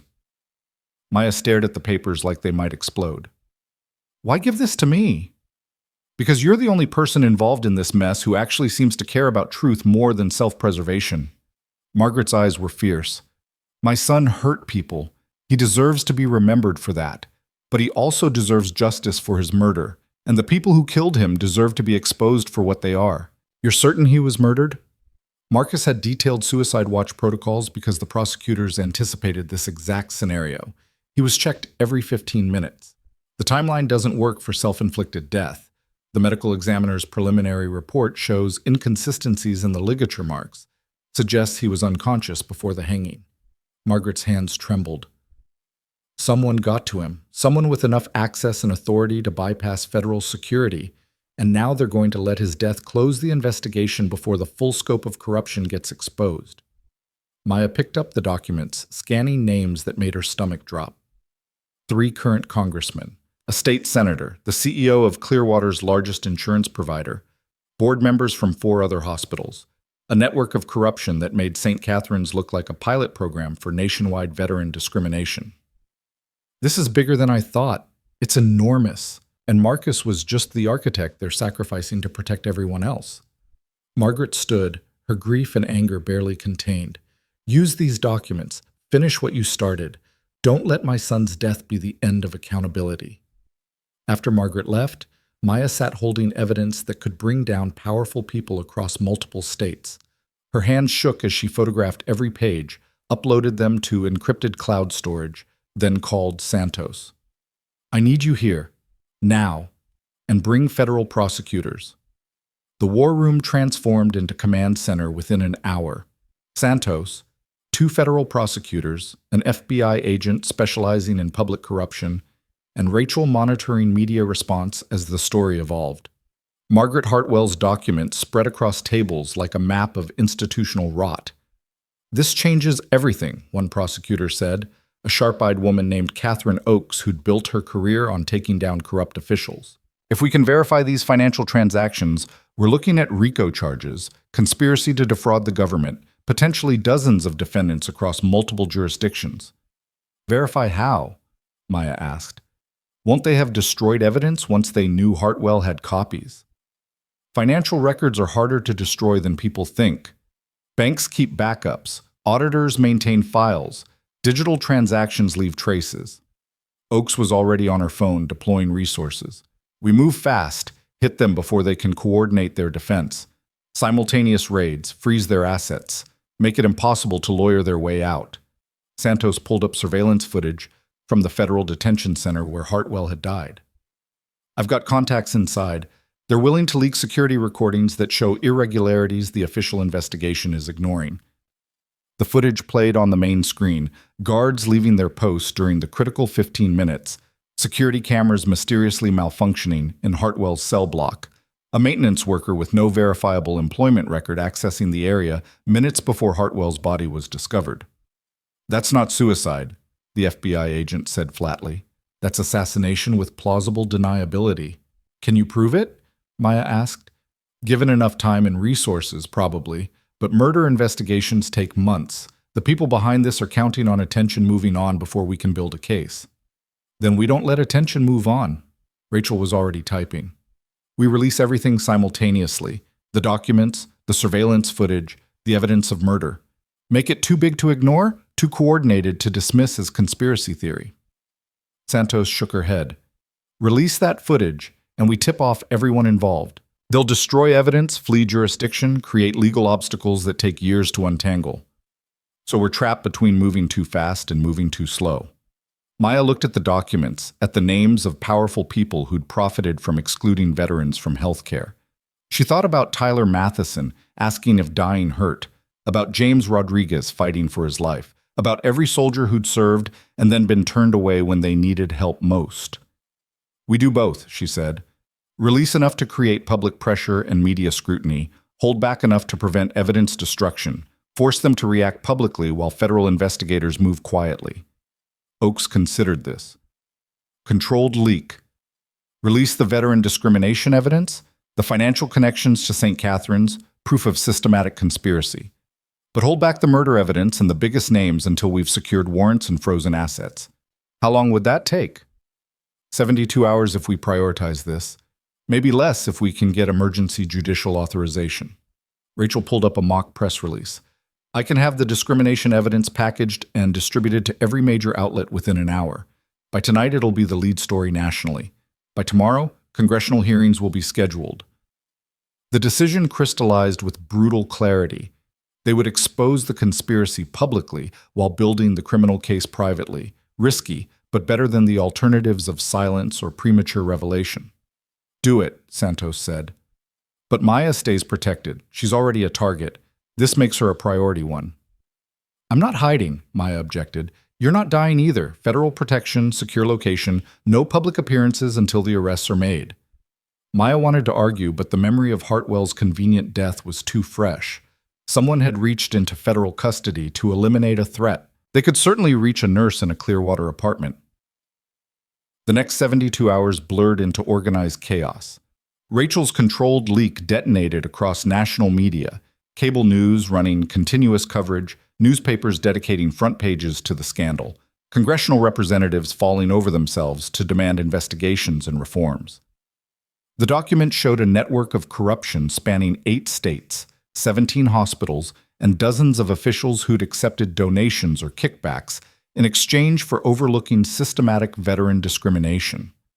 The financial incentive structure was devastatingly clear: exclude expensive veteran patients, maximize profitable commercial insurance admissions, distribute bonuses to executives and politicians who maintain the system.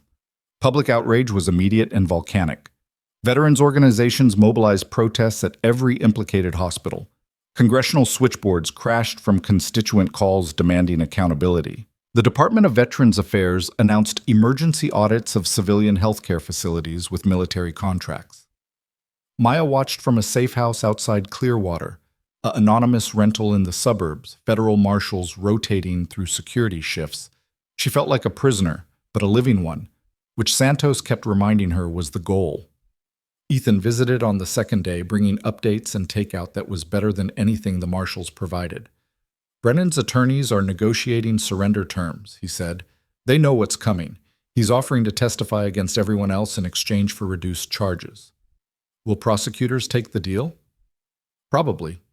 He's small fish compared to the politicians and hospital executives higher up the chain. They'll sacrifice him to get the bigger targets." Ethan pulled up his tablet, showed her the list of pending arrest warrants. 43 defendants across 9 states. Largest healthcare corruption case in federal history. Maya scanned the names, recognizing some from Margaret's documents. "When do the arrests happen?" "Tomorrow morning." Simultaneous raids coordinated by FBI field offices nationwide. They're calling it Operation Broken Promise. The irony of that name, promises broken to veterans, broken institutional trust, broken social contracts, wasn't lost on anyone. And Hartwell's murder? Still under investigation, but the leaked surveillance footage created enough public pressure that the Justice Department assigned a special prosecutor. They're treating it as homicide now, looking at guards and officials with access to the detention center. Ethan's expression was grim. Someone's going down for that eventually, but it'll take time. Time Maya didn't have if the killers decided she knew too much or had become too much of a symbol to leave alive. That night she barely slept, listening to every sound in the safe house, jumping at shadows. The marshals assured her she was secure, but Hartwell had been in federal custody too, and that hadn't saved him. Dawn broke cold and clear. Maya watched sunrise through bulletproof windows, drinking coffee and waiting for news of the raids. They started at 6 a.m. Eastern Time, rolling westward across time zones in coordinated waves. FBI agents executing warrants, local police providing support, media capturing footage of prominent figures being led away in handcuffs. A congressman in Virginia. Hospital administrators in North Carolina. Board members from facilities in Ohio, Michigan, Illinois. The scope was staggering. People who'd built careers on institutional power being stripped of authority and dignity in front of cameras broadcasting to millions. By noon, 37 arrests had been made. By evening, all 43 defendants were in custody, their assets frozen, their attorneys scrambling. Rachel called with updates every hour. This is the lead story globally. International media picking it up, framing it as American healthcare corruption, systemic veteran mistreatment. You're being mentioned by name in every article, the nurse who exposed the conspiracy. I just invited someone to sit down. You started a movement. Own it. Maya wasn't sure she wanted to own anything except the right to return to normal life, but normal had evaporated the moment she'd met Ethan Cross's eyes across Morrison's diner. Santos arrived that evening with news that shifted everything. We've got a confession. One of the guards from Hartwell's detention center broke under interrogation. He was paid $50,000 to disable security cameras and ensure Hartwell's cell block was unsupervised during a specific 15-minute window. He didn't know what would happen, claims he thought it was just facilitating contraband delivery. Who paid him? Attorney named Richard Vaughan. He's general counsel for Sentinel Healthcare Group, the umbrella corporation that owns 12 hospitals, including St. Catherine's. And he just became our priority witness. Will he flip? He's already negotiating immunity in exchange for testimony about who ordered the hit. My money's on the CEO, Marcus Chen. He had the most to lose if Hartwell testified about the full scope of the Veteran Exclusion Network. Maya felt something shift, the investigation pivoting from healthcare corruption toward murder conspiracy. The stakes had escalated beyond institutional reform into criminal accountability at the highest levels. When can I go home? When we're confident the threat is contained. Chen's in custody, but he's got resources. Private security, offshore accounts, connections we're still mapping. Give us another 48 hours. 2 more days of protective custody, of watching the world transform through news feeds and secondhand reports. Maya felt like a ghost haunting her own story. Present, but invisible. Impactful, but removed. The breakthrough came on the 3rd day. Richard Voss, facing life in prison for conspiracy to commit murder, provided detailed testimony about the Veteran Discrimination Network and Hartwell's assassination. Marcus Chen had personally ordered the hit, paid through shell companies and offshore accounts, coordinated through his general counsel to maintain plausible deniability. The evidence was overwhelming. Financial records, communications, Voss's detailed testimony about meetings where Chen had discussed eliminating the Hartwell problem before he could implicate everyone else. Chen's arrest happened at his estate in Connecticut, mansion seized, accounts frozen, perp walk captured by every news outlet. He maintained stoic silence, but his attorney's panicked expression told a different story. With Chen in custody and the conspiracy's leadership decapitated, Santos finally cleared Maya to return to Clearwater. The drive home felt surreal, familiar streets transformed by media attention and public awareness. Morrison's diner had a line around the block, people wanting to see the booth where everything started. St. Catherine's had protesters and supporters, veterans standing honor guard at the entrance, nurses wearing buttons that said, "Patience over profit." Maya's apartment welcomed her with the particular comfort of spaces that held your history. She stood in her living room, overwhelmed by the normalcy of coffee cups and unmade bed and mail piled on the counter. Her phone rang. Patricia and Nkrumah. "Welcome back. I hope protective custody wasn't too terrible. I've had worse. What's the situation at St. Catherine's?" "Controlled chaos. We've implemented the new patient advocacy protocols, hired additional staff for the Veteran Services Coordination, established oversight committees. The transition is messy, but happening." Nkrumah paused. "Your office is ready. Patient Advocacy Director, 3rd floor East Wing. Whenever you're ready to start." Maya looked around her apartment at the life she'd built before everything changed. The idea of walking into St. Catherine's as leadership rather than bedside staff felt alien, but necessary. "Tomorrow," she said. "I'll start tomorrow." That evening, Ethan appeared at her door with champagne that was too expensive for either of their budgets. "We're celebrating?" 43 indictments, 17 confessions, complete dismantling of a nationwide veteran discrimination network. "Yeah, we're celebrating." He opened the bottle, poured 2 glasses. "To stubborn nurses who refuse to accept injustice." They drank on her balcony, watching Clearwater's sunset paint the sky orange and purple. The city looked the same as it had 3 weeks ago, but everything had changed in ways that couldn't be seen from a distance. "What happens to all of them?" Maya asked. "The people arrested? The hospitals implicated?" "Trials will take years. Most will plead out, serve reduced sentences, pay fines. A few will fight and lose spectacularly. The hospitals will face massive civil liability, probably dozens of wrongful death and discrimination lawsuits. Some might not survive financially."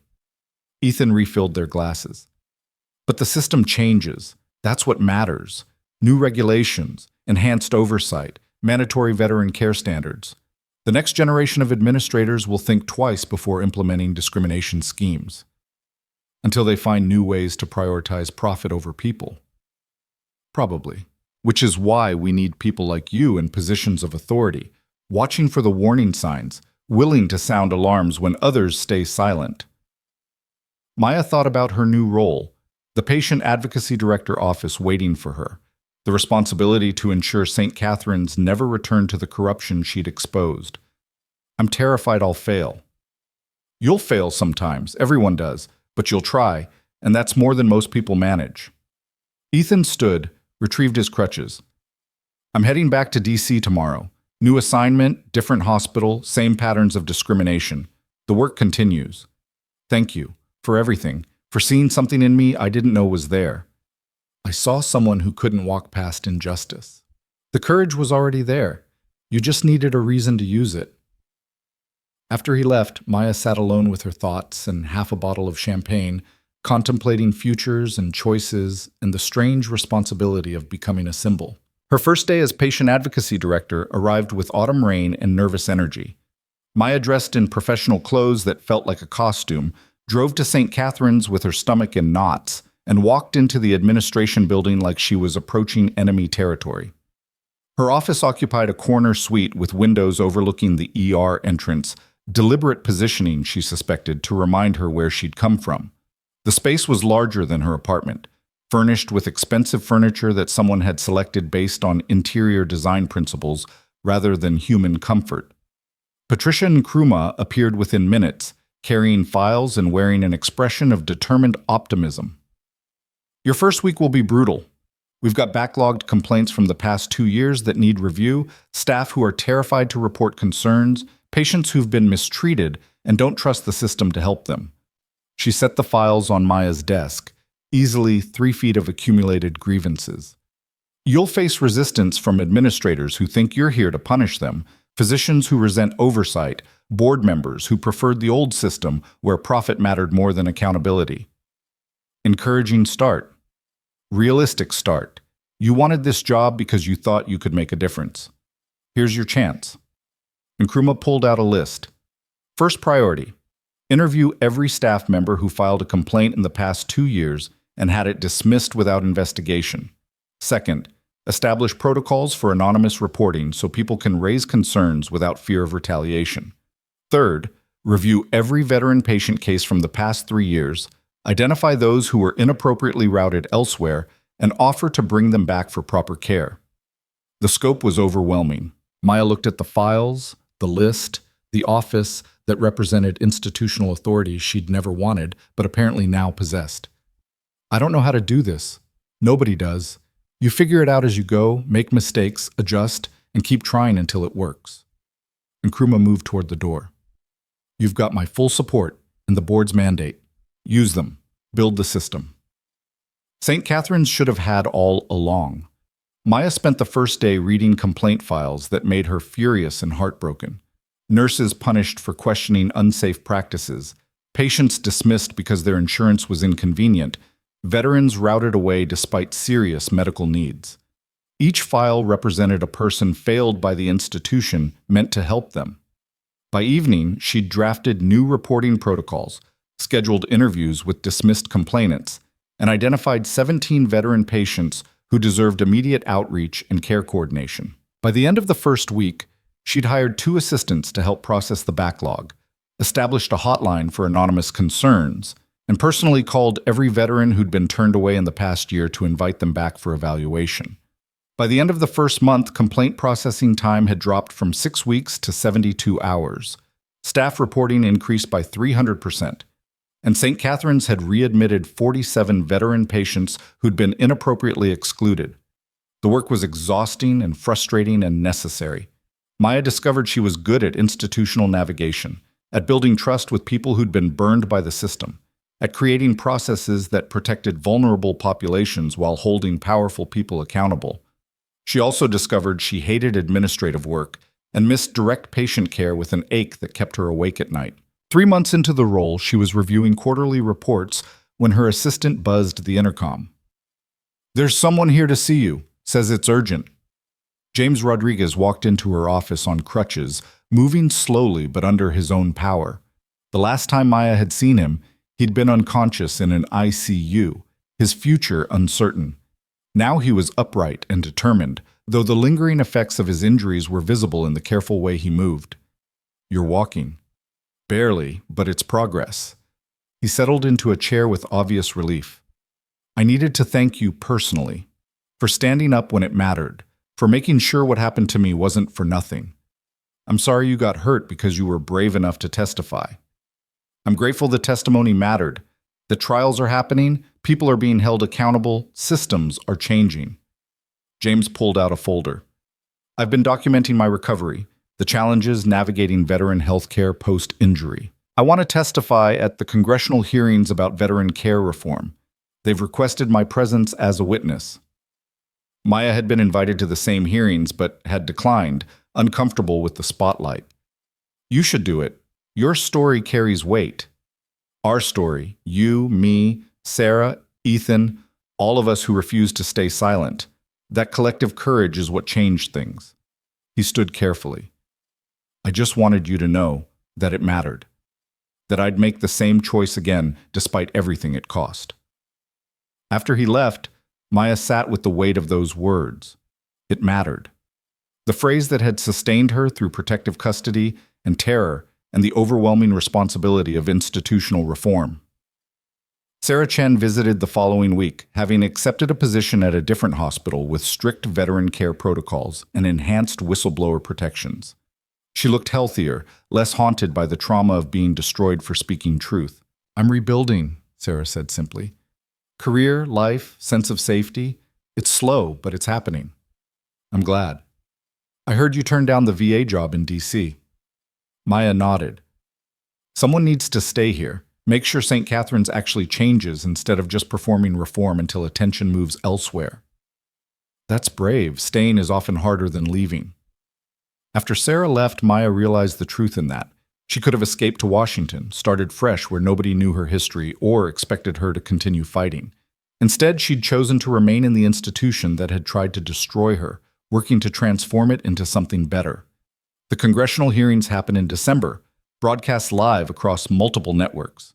Maya watched from her office as James Rodriguez testified about being hit by a car because he'd been willing to expose veteran discrimination. As Sarah Chen described losing her home and career for questioning policies.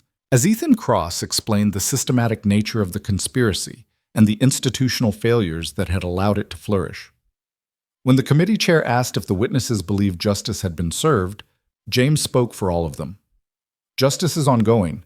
Arrests and trials are important, but real justice is the reform systems that prevent this from happening to the next generation of veterans. Real justice is nurses empowered to report concerns without fear. Real justice is hospitals that treat patient care as sacred rather than profits as paramount. The hearing concluded with bipartisan commitment to comprehensive healthcare reform, enhanced veteran protections, and federal oversight of civilian facilities with military contracts. Maya turned off the broadcast, feeling something shift in her chest. Not completion, the work would never be complete, but recognition that the fight had accomplished something tangible and lasting. Her office phone rang. The ER calling with the situation requiring patient advocacy involvement. Maya grabbed her tablet and headed downstairs, grateful to be needed for something immediate and practical rather than symbolic and abstract. The ER was organized chaos, nurses moving between bays with practiced efficiency. Maya found the charge nurse, got briefed on the situation, veteran patient experiencing homelessness, serious medical needs, uncertain about whether he could receive care without insurance complications. Maya approached the bay where the patient waited, a man in his 50s with military tattoos and eyes that had seen too much. He tensed when she entered, clearly expecting rejection or bureaucratic runaround. "I'm Maya Reeves, Patient Advocacy Director. I'm here to make sure you receive the care you need." "I don't have insurance. VA is backlogged. Civilian providers won't see me. We'll see you." That's what St. Catherine's does now. "We treat people who need treatment, figure out payment later." Maya pulled up a chair. "Tell me what's going on." The conversation lasted 20 minutes. By the end, the patient was admitted for evaluation and treatment, connected with social services and veteran support organizations, assured that his military service mattered and his healthcare needs would be addressed. Walking back through the ER afterward, Maya passed the ambulance bay where she'd saved Tyler Matheson's life 4 months earlier. The institutional memory of that crisis had faded. Staff focused on current emergencies rather than past victories, but the impact remained visible in changed protocols and reformed practices. She took the elevator back to her office, passing through corridors that had witnessed her suspension and persecution and eventual vindication. The hospital felt different now, or maybe she felt different moving through it. Not a victim or a rebel or a symbol, just someone trying to ensure institutions served the people who depended on them. January brought the trial dates, Brennan first, facing fraud and conspiracy charges. Maya testified for 3 hours, detailing the systematic veteran exclusion, the fabricated complaints in her personnel file, the retaliation for whistleblowing. Defense attorneys tried to paint her as a disgruntled employee with an agenda, but the documentary evidence was too overwhelming. The jury deliberated for 90 minutes, guilty on all counts. Brennan would serve 7 years in federal prison, pay substantial fines, and lose his medical license permanently. Marcus Chen's trial for conspiracy to commit murder lasted 3 weeks. Richard Voss's testimony was devastating, the financial evidence irrefutable. Chen's attorneys mounted an aggressive defense, but you can't explain away offshore payments to prison guards coinciding with a witness's death. Guilty. Life sentence without possibility of parole. The other defendants fell like dominoes: congressmen, hospital executives, board members. Some pled out, some fought and lost, all of them facing consequences that would have seemed impossible 4 months earlier. Maya watched the verdicts come in from her office, feeling satisfaction mixed with exhaustion. Justice was happening, but it couldn't undo the damage, couldn't give back Sarah's apartment or James's health, or the lives lost because veterans had been denied care. But it could prevent future damage. That had to be enough. Spring arrived with renewal that felt almost on the nose in its symbolism. Clearwater bloomed green and optimistic, the city's attention shifting from scandal to reconstruction. St. Catherine's unveiled new veteran care facilities, hired specialists in military medicine, established partnerships with VA hospitals to ensure seamless treatment coordination. Maya stood at the dedication ceremony, watching as Patricia Nkrumah cut the ribbon on the Tyler Matheson Veterans Care Center, named for the soldier whose near death had catalyzed exposure of the discrimination network. Tyler was there with his family, recovered and returning to service in a training capacity. He shook Maya's hand with genuine warmth. "You saved my life twice. Once on that table, once by fighting for accountability. I just did my job." "You did everyone's job. That's the difference." He gestured to the new facility. "This exists because you wouldn't accept injustice. Every veteran who receives care here owes you a debt." The ceremony concluded with speeches about institutional responsibility and renewed commitment to serving those who served. Maya listened from the back, uncomfortable with recognition but acknowledging its necessity. Symbols mattered. Visible accountability mattered. Public commitment to reform mattered. After the ceremony, she returned to her office and found an unexpected visitor waiting. Jennifer Walters, looking healthier than Maya had seen her since the confrontation in the parking garage. "I wanted you to know I'm leaving St. Catherine's. Accepted a position at a hospital in Oregon with strong whistleblower protections and veteran care programs." Jennifer's smile was tentative. "I need a fresh start somewhere the past doesn't follow me." "I understand. Good luck." "Thank you for showing me that courage isn't the absence of fear, just the refusal to let fear win." Jennifer headed toward the door, paused. "You changed me. Changed how I think about speaking up and staying silent and what we owe to the truth. That matters more than any job or career." After Jennifer left, Maya sat with that thought. She'd changed people, systems, institutions, not through grand gestures or dramatic confrontations, but through persistent refusal to accept that wrong could exist unchallenged. Her assistant buzzed the intercom. "There's a call for you. Ethan Cross." Maya picked up. "How's DC?" "Exhausting. We're investigating discrimination at Walter Reed, believe it or not. Even military hospitals aren't immune." Ethan's voice carried familiar determination. "But I'm calling about something else. There's a National Patient Advocacy Conference in Chicago next month. They want you as keynote speaker." "Absolutely not." "Maya, you're a symbol of institutional accountability. People need to hear your story, learn from your experience. People can read the articles. I'm not performing my trauma for conference attendees." "Fair. But consider this. Every person at that conference works in healthcare advocacy. Imagine if you could inspire even 10% of them to fight harder, push back against corruption, refuse to stay silent when they see injustice. How many patients could that help?" The argument landed harder than Maya wanted to admit. She'd avoided public speaking, declined interviews, maintained privacy because exposure felt like vulnerability. But silence also meant limiting her impact to St. Catherine's walls when she could potentially influence advocates nationwide. "I'll think about it." "That's all I ask. The offer's open whenever you're ready." Maya thought about it for a week, weighing privacy against impact, comfort against duty. Finally, she called Ethan back and accepted. The conference descended on Chicago in May. 2,000 healthcare advocates, administrators, and reformers gathering to discuss patient rights and institutional accountability. Maya arrived nervous and underprepared, convinced she'd embarrass herself in front of people who actually knew what they were doing. Rachel appeared at her hotel with a pep talk and fashion advice. "You're going to be amazing. Just tell the truth, same as you've done from the beginning." The keynote speech was scheduled for the conference's second evening, main ballroom, full audience. Maya stood backstage listening to her introduction, the nurse who exposed a nationwide veteran discrimination conspiracy, the whistleblower who'd faced retaliation and emerged victorious, the symbol of courage in healthcare advocacy. She walked onto the stage to standing ovation that made her uncomfortable and grateful simultaneously. "I'm not a hero," she began, voice steady despite terror. "I'm a nurse who invited someone to share a table because leaving him standing alone felt wrong. Everything that followed, the investigation, the arrests, the reforms, grew from that single moment of basic human decency."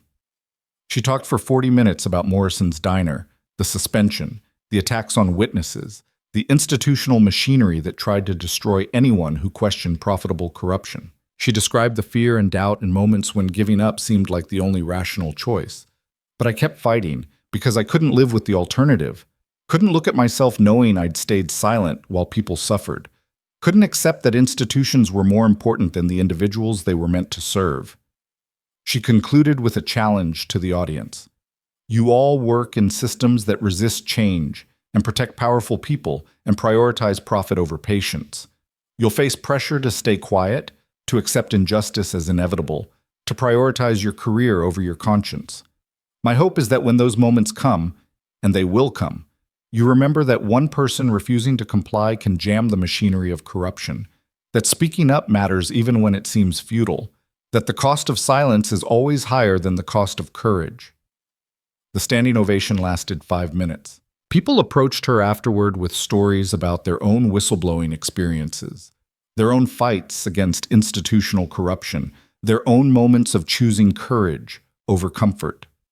Maya listened to each of them, realizing that she'd become part of something larger than her individual story.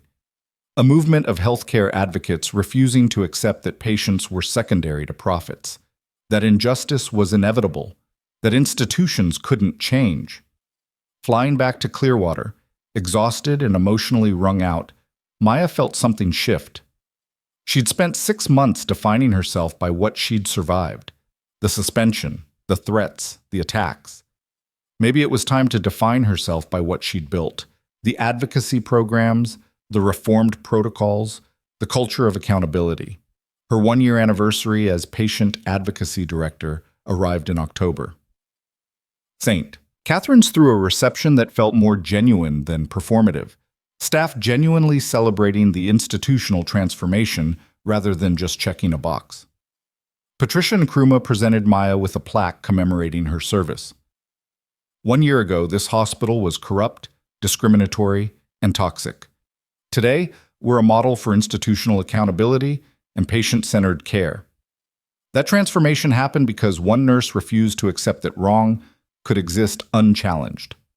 Tyler Matheson was there, healthy and strong. Sarah Chen attended via video link from Oregon. James Rodriguez sent a letter read aloud by Nkrumah, describing Maya as the person who taught me that courage is contagious.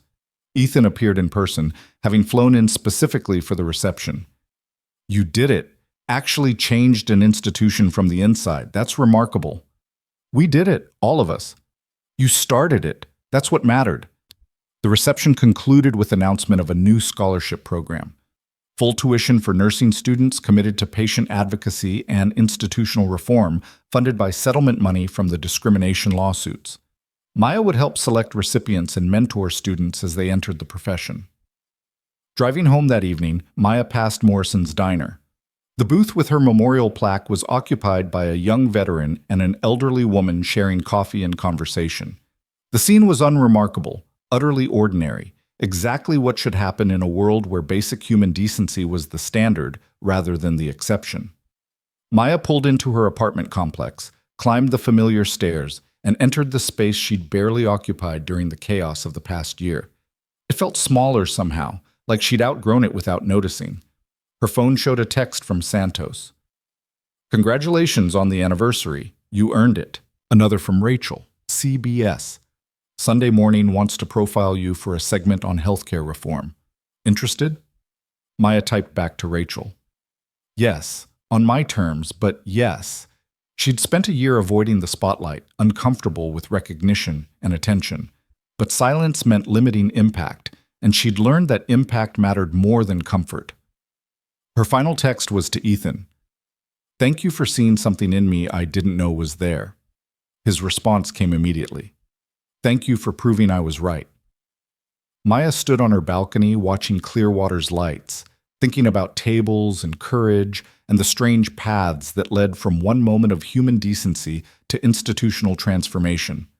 Somewhere in America, another nurse was probably facing pressure to stay silent about institutional corruption. Another veteran was being turned away from care. Another whistleblower was weighing career against conscience. Maya couldn't fight every battle or save every victim or reform every institution, but she'd proven that fighting mattered, that one person standing up could catalyze change, that institutions could transform when forced to confront their failures. She'd proven that courage was contagious, that justice was possible, that speaking truth to power wasn't futile even when it seemed hopeless. And she'd done it by inviting a stranger to share a table because leaving him standing alone felt wrong. Everything else, the investigations and arrests and trials and reforms, had grown from that single seed of human decency. Maya went inside, finally ready to rest. Tomorrow would bring new challenges, new battles, new moments requiring courage she wasn't sure she possessed. But she'd face them the same way she'd faced everything else, by refusing to accept that injustice was inevitable, that institutions couldn't change, that one person's choice didn't matter, because it did matter. All of it mattered, and that was enough.